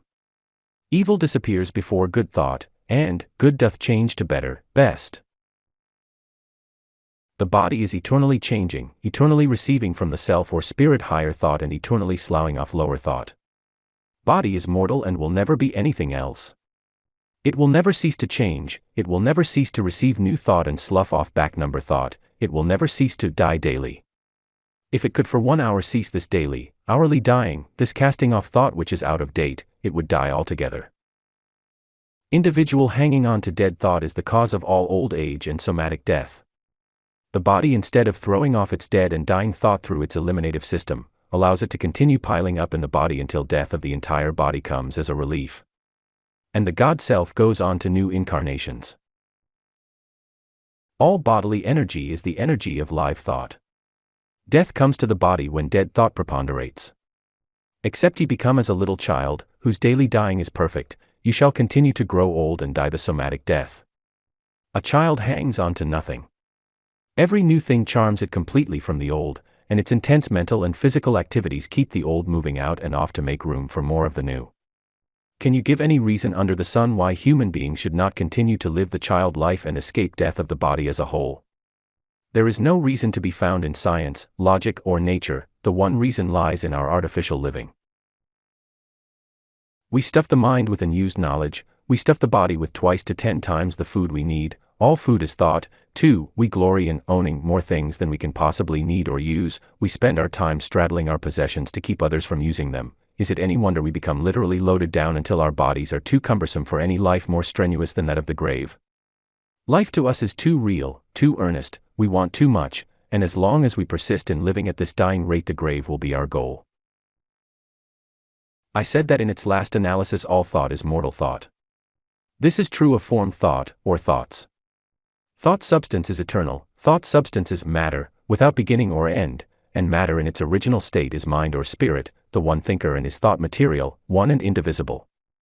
Thought substance is immortal, unchanging, but all forms of this thought substance are mortal, ever-changing.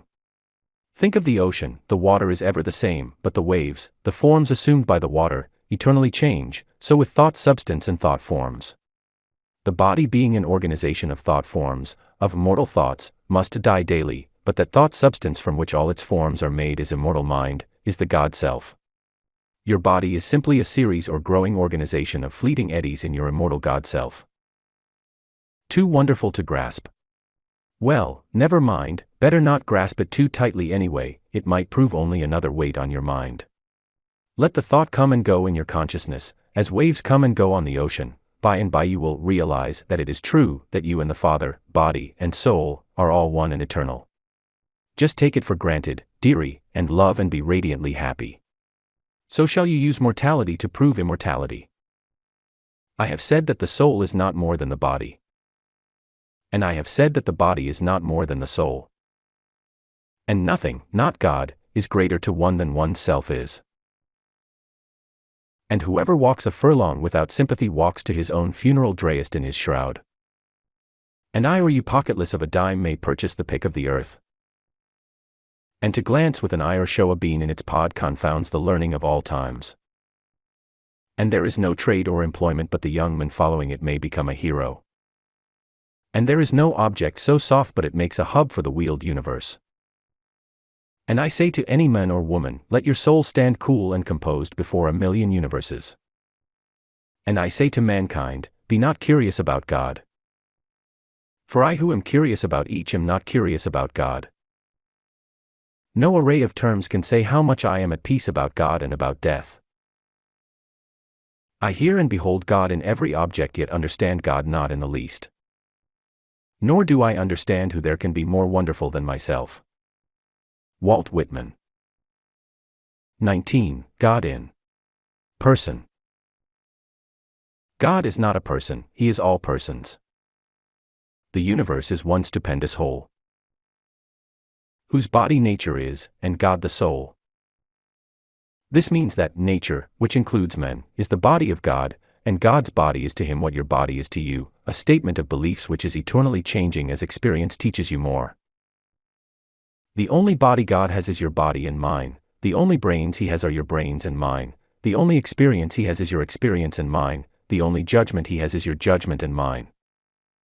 The only way God has of proving anything is through your experience and mine.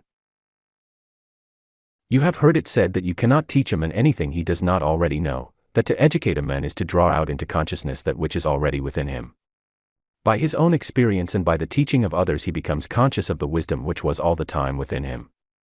All knowledge is latent in God, the whole, just as it is in you, and God becomes conscious of what he knows by the same processes by which you become conscious.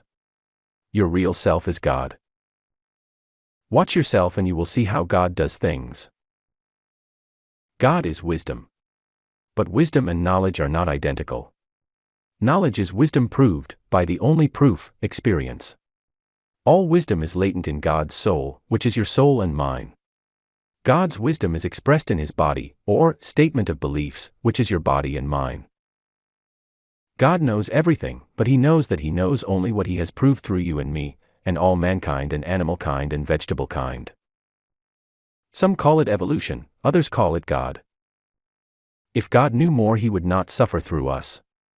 This is equivalent to saying if you and I knew more we would not suffer. There is no you and I, there is only God. Evolution is simply God coming into consciousness of himself and his wisdom. Your body is a part of God's body, your soul is God, the one life of all creation. Do you wish to make his people suffer? Of course not. Do you wish to make yourself suffer? Of course you don't. You are God, and you don't intentionally make anybody suffer unless you think you have to. The rest of the suffering you have not yet learned to avoid. In other words, God has not yet learned how to avoid it.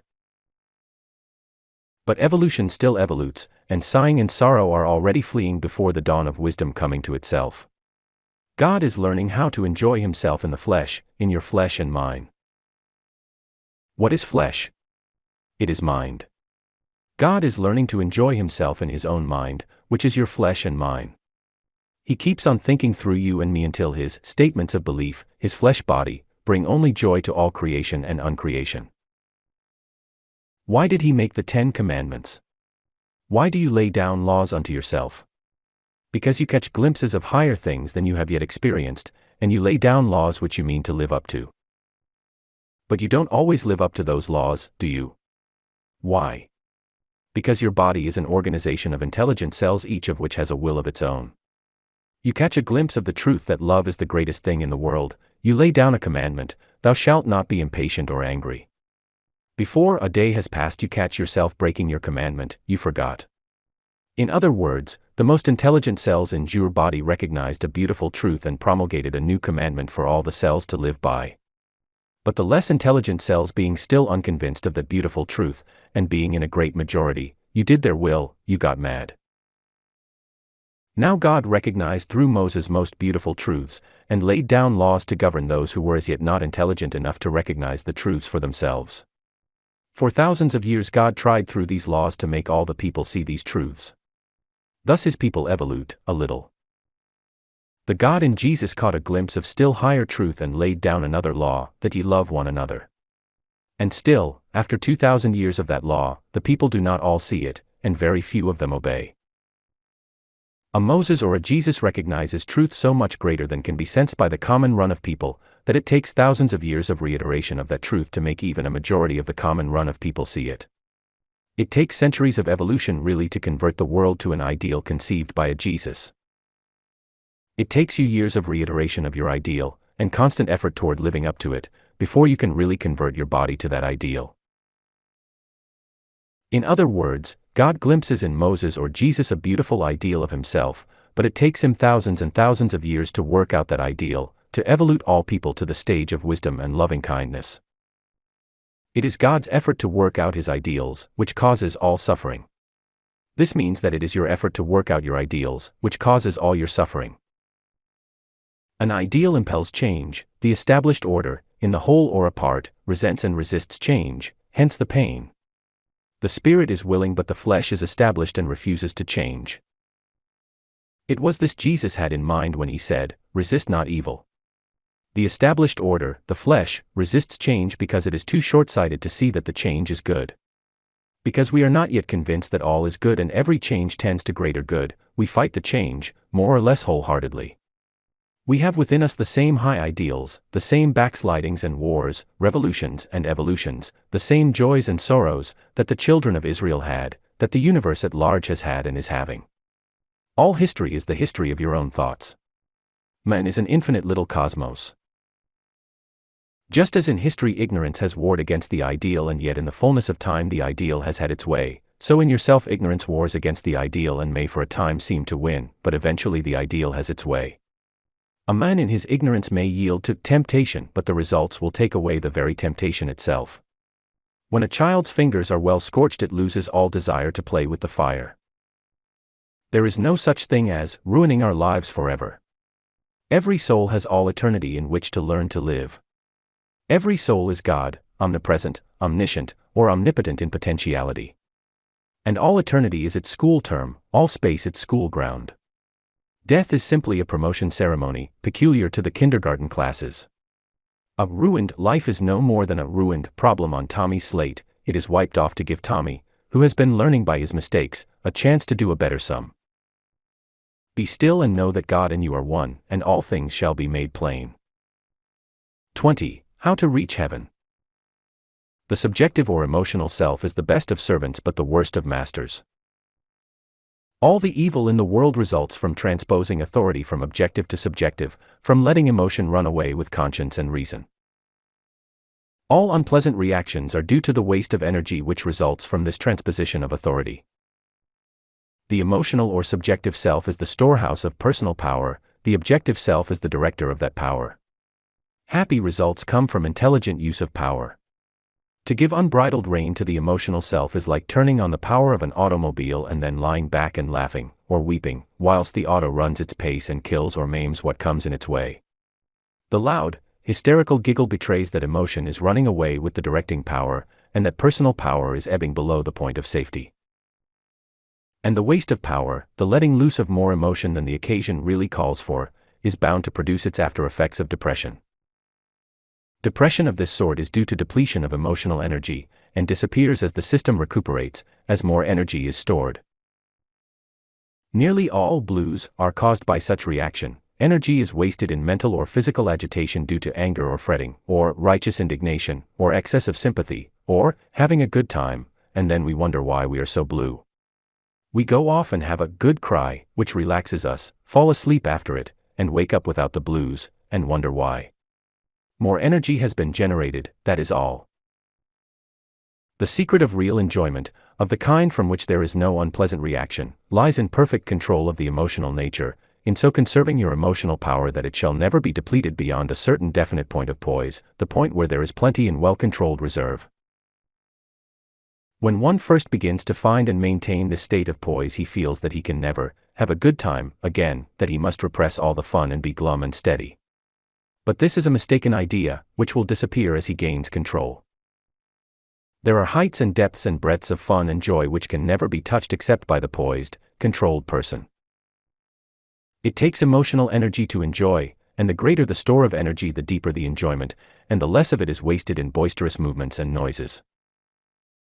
One does not suppress his enjoyment of an incident, he suppresses unnecessary expressions of his enjoyment, and every such motion inhibited leaves him with that much more energy on hand with which to enjoy.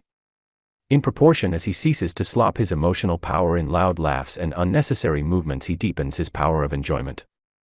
Laughs are on the surface, real enjoyment is in the deeps of being. It is the surface slopping one must suppress, the waste of power, that he may become conscious of the real depths of enjoyment. Impulsiveness and nervousness are due to depleted emotional energy, and are invariably caused by letting the subjective, emotional self rule. So much energy is wasted in unnecessary emotionalism that there is not enough left to enjoy with. There are 110 depths. There comes to be a habitual waste of emotion over the most trivial things, and there is no reserve for the greater things which occasionally come. All due to excessive expression of emotion. People who have not learned to control their expressions of emotion have never even tasted full enjoyment. The one cure for nervousness, impulsiveness, boisterous emotionalism of all sorts is to be still, cut off all unnecessary waste and let the reservoirs fill. There are two kinds of lively dispositions. One is the result of hysterical slopping over of energy without regard to the fact that the reservoirs of personal power are dangerously near the point of utter depletion. This sort of liveliness often ends in tears, nearly always in depression. The other sort of lively disposition is the surface expression of full reservoirs. One is like the slopping of water from a shallow bowl, by shaking the bowl; the other is like the rippling of a clear lake, the depths are clear, still and happy, whilst the surface answers brightly and without waste, to the passing breezes of fun. The bowl of water is exhausted by its expressions of fun, the clear lake enjoys its ripples of laughter without wasting itself. The larger the lake, the larger the waves. The same breeze which causes a pond to ripple will cause Lake Michigan to toss in white-capped glee. The greater the length, breadth, and depth, the greater the waves, so, the greater the personal reservoir of emotional power, the bigger the laugh of which it is capable.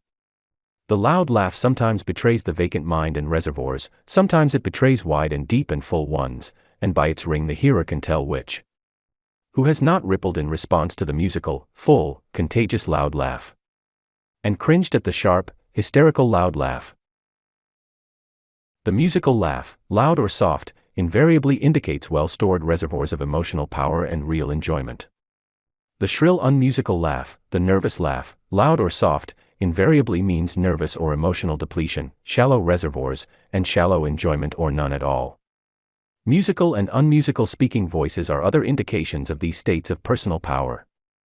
Smooth, graceful, intelligent gesticulations are yet other indications of full reservoirs, rough, jerky, unnecessary motions indicating depletion. The curtailing of wasteful laughs and motions is one of the most important things in life. Emotion is soul force, that which accomplishes all the great things of life as well as all the little things. Every human being has access to unlimited soul force, which is constantly flowing into him from the universal reservoir.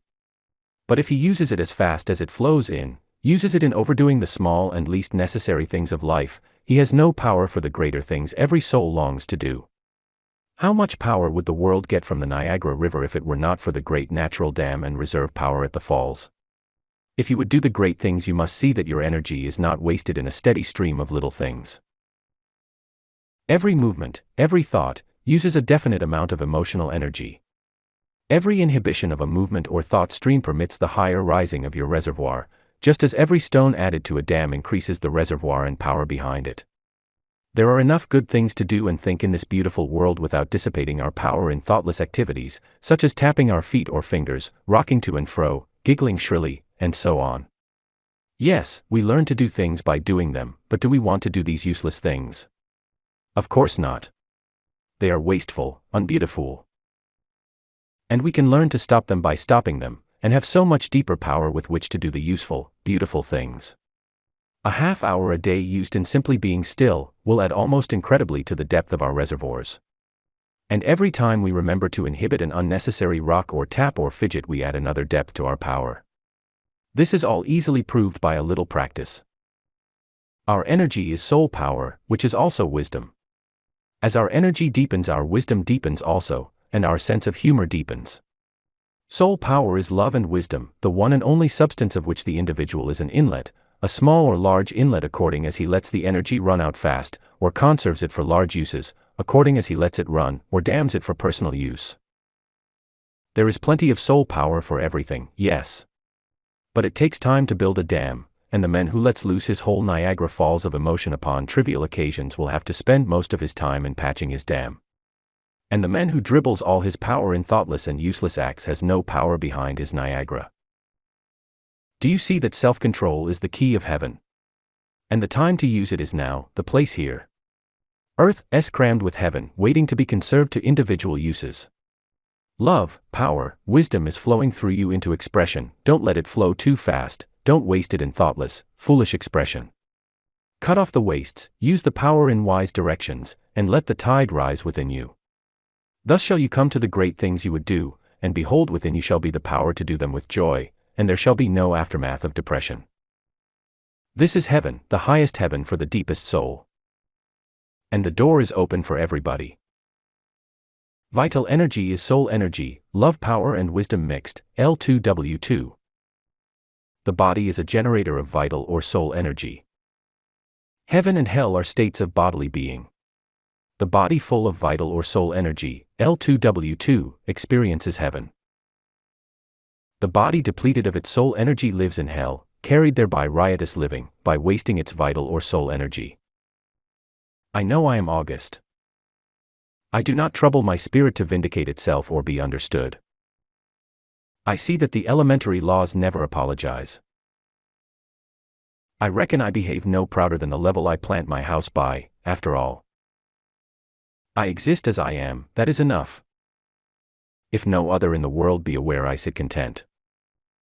And if each and all be aware, I sit content.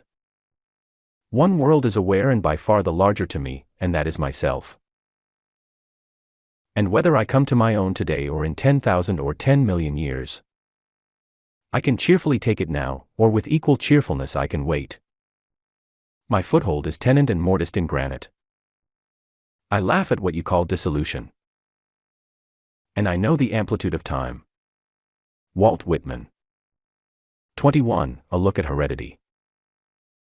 No evolutionist can overlook heredity, nor underestimate it.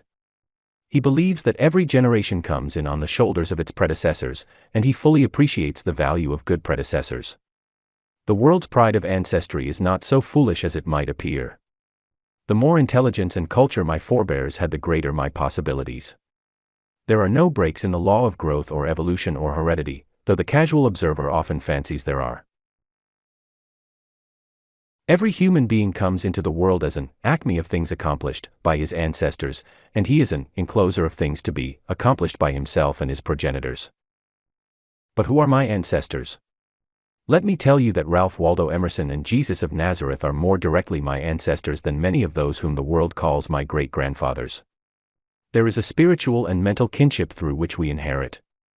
There are spiritual and mental relationships to which we all owe far more of our goodness and greatness than can be traced to those of blood tie. In rare instances only do these spiritual and mental relationships exist within the line of blood relationship.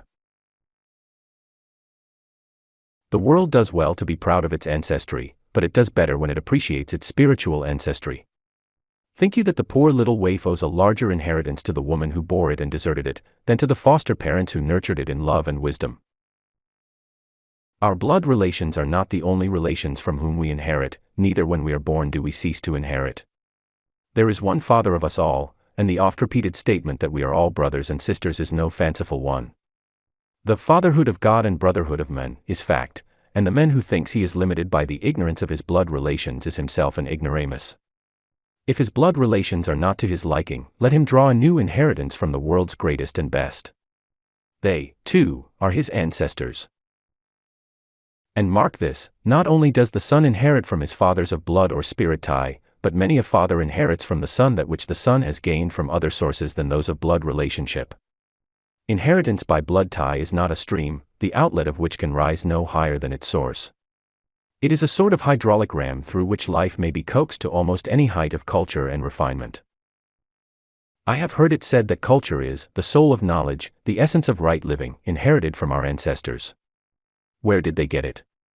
I will tell you where. They got it by persistence in the same sort of practices which are decried, by wresting, by force, the knowledge, wealth, and dominion of others, by generations of monastic seclusion, much of it enforced by others whose turn it was to wrest by force, by generations of rigid self-control, by hours and days and years of prayer, which is simply a phase of going into the silence, and, yes, and even by breathing like a filthy, crazy yoga, though much of the breathing was forced by strenuous endeavors to get away from the raging hordes whose wealth or daughters they were stealing. The spirit of evolution which is running this universe is very cunning in devices for inducing self-culture. Full breathing, going into the silence, affirmations, etc., are not new methods of self-culture. They are as old in their practice as universal as life itself. But heretofore their practice has been in the main compulsory. Humanity had to be persecuted, starved, hunted into breathing, exercising, praying, had to be forced to develop body, soul, and wits by using them. The present generation inherits the wisdom gained through their efforts. Not the least of its inheritance lies in its wits developed to the point of seeing that for self-development 10 minutes of voluntary deep breathing is preferable to an all-day chase to save one's neck, that a half-hour of intelligent silence is worth more than the 3- and 4-hour wrestlings with the Lord, such as our great-grandfather John Wesley, and many of his inheritors, practiced regularly. Herein lies the great difference between our ancestors and us. They were by conditions compelled to self-culture, whilst we, their inheritors, are making intelligent use of it. Through evolution we are learning to conserve energy. Our ancestors spent all their time, perforce, in half-unconscious physical exercise and breathings. We spend a few minutes a day in intelligent exercise and breathing, and conserve our forces for mental and spiritual uses. And without them we should be minus the intelligence to do this. Humanity is a solidarity, on the square, and without the work of his ancestors none shall be made perfect. But it is by the work of his ancestors that man stands on today's pinnacle. What they learned to do by labored effort and mainly under compulsion, we do by instinct. It is by man's work today on this pinnacle that his great-grandchildren shall be brought forth on yet higher pinnacles, with yet higher instinctive knowledge. Take the most cultured person you know, trace his ancestry and tell me where his culture began. You cannot do it. Go clear back to William the Conqueror if you will. Thus far you may call his ancestors cultured, but even so their culture, all the way back, is a descending scale of boorishness in comparison with what we 20th century folk call culture. And we must hark back of William for the beginning of his culture. William the Conqueror was the illegitimate son of Robert the Devil. Did culture begin with Robert? And the mother of William was a miller's daughter. Is she the mother of all culture?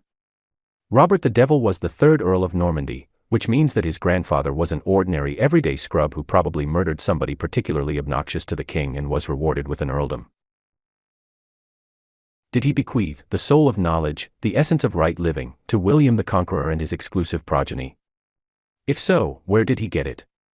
His own grandfather and the ancestors of the poor miller's daughter roamed the same woods, fought the same battles, hunted the same beasts and men, and gnawed the same bones. Where did the ancestors of Robert the Devil pick up the soul of knowledge? And what were the miller's ancestors doing whilst Robert's grandfathers cornered the essence of right living? For I warrant you that William's miller's daughter mother was less of a stranger to the soul of knowledge, the essence of right living, than was the devil of a Robert. Yes, there are many people who are educated but not cultured. But their progeny will brag of their culture. For what is in one generation mere education, or monastic seclusion, or rigid self-control, or going into the silence, or breathing like a filthy, crazy yoga, is by time and unconscious cerebration transmuted into pure culture.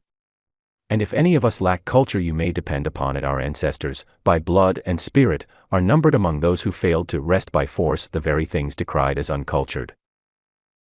All life is education, and time transmutes education into culture, the soul of knowledge, the essence of right living. Not a human effort but is necessary to the development of the soul of knowledge. Not a yoga breath, not an hour of silence, not a moment of rigid self-control, not a day of hard labor, not a sound or movement or cry of joy or sorrow or rage or despair, not one but has helped to free the soul of knowledge. Not one could have been dispensed with without leaving culture less cultured than it is. The difference between education and culture is the difference between the daily drill at the piano and the finished musical expression of a Paderewski. Education comes first and without it there can be no culture. Education is the work of today, whilst culture is the soul of well-used yesterdays. Why exalt the well-used yesterdays to the disparagement of today's opportunities? Inheritance is wealth left us by sanguine and spiritual relations gone before. It is capital left us, to be increased by just such, resting by force, as some people condemn. Who is the more valuable to the human race, he who parades his inheritance as he received it or he who adds to it his own efforts at self-culture? Don't be a Chinaman and kowtow eternally to heredity. Be an individual and improve heredity. If your inheritance was poor, make it better. If it was good, make it better. The world's culture is only just beginning, get busy helping it along. That is the important thing. Do it now. Idealist. Lo, I am skeptic. Neither bind science nor Bible on my mind. All things I hold in flux, the good. Forerunning dream paints to my mood.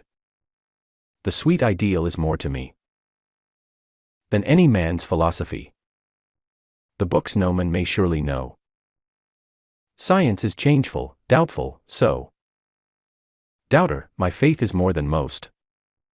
My dream of best I give my trust. In it I think divinity speaks surest to the core of me. By night clear fire, by day bright cloud. Music of sphere, soul sweet, brain loud. Heart thrilling, lures me on, the God floating before with smile and nod. The best I dream, my faith tells me, will come to live as grows a tree, as breaks a day, and life must hold. A fact each dream a hope can mold. J. William Lloyd. 22. Critic and criticized. I don't want to be criticized. But you want to learn, don't you? You surely are not satisfied that you know it all. Oh, of course I want to learn, but I want to learn by myself. I would rather be wrong than be criticized. I hate to be told how to do things. I want to find out for myself. Solomon the wise reasons not thus. Solomon prayed for wisdom above all things, and in receiving wisdom he received all else. The man who thinks he would rather be wrong than be criticized is for the time being a moral coward and no Solomon. He values his feelings of the moment above wisdom. He does not want wisdom and knowledge above all things, he wants what wisdom and knowledge he can gain without the sacrifice of his feeling of self-complacency. He is complacent as long as his friend says to him, "You are a good fellow, a very admirable fellow." He feels good as long as he thinks his friend considers him wise. He expands and smiles, and works away in his own good way. In his moments of confidence he will tell his friend that wisdom and knowledge are the greatest things in the universe, that we grow only by the acquisition of wisdom and knowledge, that growth is life, and life is love or God. He will enthuse a bit and tell you wisdom is God, the one desirable one, and that by growing in wisdom man becomes conscious of his divinity. Just here his friend, who is a prosy, practical sort of fellow, interrupts him.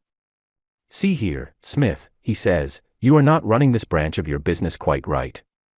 You just ought to see how Thompson does that sort of thing." He gets no farther, Smith freezes instantly, and Jones's confidences catch the vibrations. Smith is so sensitive, you know, he would rather not know anything about better methods than to stand the shock of a criticism. Jones talks about the weather a bit, and departs. Smith continues to think he desires wisdom above all things. He doesn't. He desires above all things to have his bump of approbativeness smoothed. He fails to know himself. And he will not learn himself, because he refuses all truth which does not make him feel good. He shuts himself off from 1,000 avenues by which wisdom is trying to reach him. It is said our enemies are our best friends. Emerson bids us listen to them and learn of them. Burns exclaims, "Oh, wad some power the gifty gie us, to see our souls as ither see us. It wad frae mony a blunder free us, and foolish notion." Our critics are answering love's attraction to free us from blunders and foolish notions. Why not? Why resent a criticism? We are all members of one stupendous whole. Why resent and refuse another's suggestion? It is our own suggestion, drawn by our own affirmed love for wisdom and knowledge.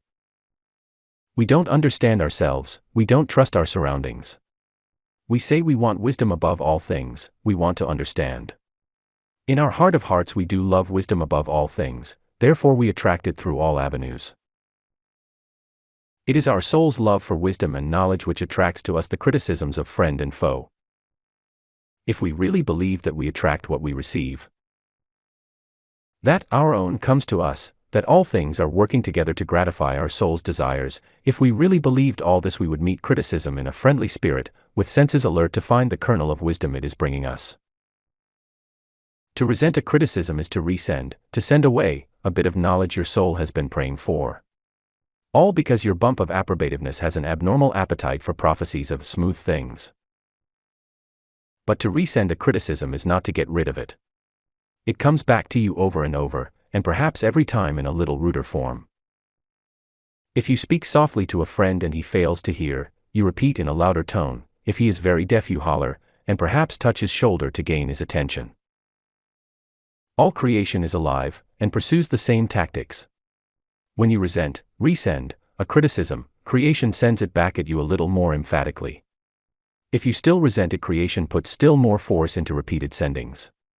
She keeps this up, in answer to your own semi-conscious desire for wisdom and knowledge, until by some hook or crook you take the kernel of knowledge contained in that criticism. Then creation smiles and lets you alone, on that line. The way to avoid creation's kicks is to accept her hints as they come to you in the form of friendly criticism or suggestion. Not all criticisms are true in their entirety, but every one contains somewhere a suggestion by which you may profit, by which you may grow in wisdom and knowledge. Don't let that one little bump of approbativeness make you resend that knowledge, and bring down creation's kicks to drive it home. But don't get the idea that that little round nub of approbation is bad. He is not. He is a good and useful member of your family, and deserves to be well fed and cared for and respected. But feed him so well on your own good opinions that he will not sulk and kick if he doesn't receive unlimited taffy from others. Get away up high in your own opinion. Know yourself a God, unique, indispensable to creation. You have powers and wisdom and knowledge not possessed by anybody else in the world. Nobody who ever lived or ever will is any better or any more of a God than you are. Neither is anybody less good or less of a God than you. We are different, that is all. Every man has his individual goodnesses and his peculiar point of view, no better than yours, but different. It takes every man in the world to see all sides of anything, or anybody. Every individual who is at all wise wants to see all sides of things. The only chance he has of doing this is to look at things from other people's points of view, as well as his own, to put himself in other people's places, to see as others see, to vibrate with the other fellow, who sees another side of the same thing. Listen to your critic. See yourself as he sees you. He is your best friend, drawn in answer to your soul's cry for more wisdom and knowledge. Be friends with him. Hush the clamor of approbativeness with your own high affirmations of your goodness and worth, hush the clamor and listen. The spirit in you will separate the chaff from the wheat of the criticism, a smiling little poof will blow away the chaff, and your soul will expand and increase in stature by assimilating the wheat. 23. The nobility. We always come in contact with the people we live and think up to. If you are not satisfied with present environment, it can be changed by making your very best of it, and in the meantime fitting yourself mentally, physically, and in deportment, for the sort of people you want. Get ready for M. And see you waste no energy in impatience over having to wait a long time. It takes mental and physical culture and gracious deportment to fit you for the sort of friends you want. There is no place in life which does not offer plenty of advantages for the cultivation of all these things, but especially for the cultivation of a gracious deportment. You may depend that if you can be lovely and gracious to common people, who may ruffle your feathers the wrong way, you will be at home if a duchess happens along. Duchesses, you know, belong to the class of people who make a study and lifelong practice of being lovely and gracious. I am talking about real duchesses now, not the kind that get rich quick and marry a title without having the real qualifications of nobility. Somebody has said that the world is divided into two classes, the civil and the uncivil. The hallmark of real nobility is the habit of being civil to the uncivil. Northwest better place to acquire this gentle art than living among the uncivil. The youth who finds himself among the uncivil and who proceeds to cultivate uppishness and contempt for his associates, who looks down on those with whom he is compelled to associate, who tries to be superior and to impress others with his superiority, such an one is forever fixing himself in the class of the uncivil, where duchesses don't grow. You are what you are. Time spent in trying to impress people is worse than wasted. Be your gracious self, and honor not only your father and your mother but your next-door neighbor and your next-door neighbor's kitchen maid if you want to develop the qualities that will fit you for the sort of associates you want, members of the really truly nobility. Cultivate your brains, dearie, cultivate your body, cultivate your soul, all to the best of your ability. But above all and in all and through all cultivate the mental and physical deportment of the truly noble. Belong always to the civil class and practice civility eternally upon the uncivil as well as upon the civil. When a brawling enemy followed Pericles home one dark night, with intent to injure him, Pericles sent his own servant with a lantern to light the men home again.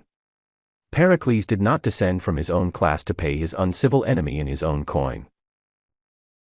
Go thou and cultivate Pericles and thine own high self. Then shall all desirable associates seek you, instead of you having to seek them. Greater credit belongs to him who sees the real nobility through the housemaid's dress and manner, than to him who recognizes it in silk and velvet voice. We are all members of the nobility, all descended through Adam and Eve, who never saw silk nor made salams. All are sons and daughters of the Most High. Don't be fooled into contempt and incivility by our masquerade costumes, and don't value some of our gowns above ourselves, or yourself. L. Envoy.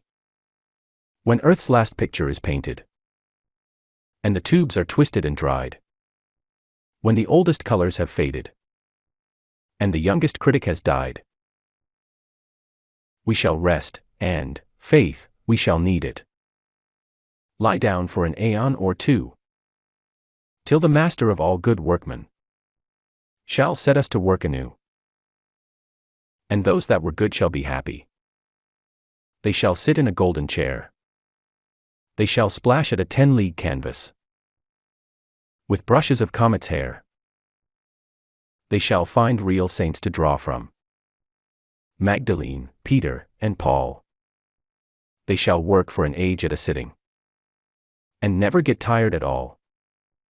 And only the Master shall praise us, and only the Master shall blame.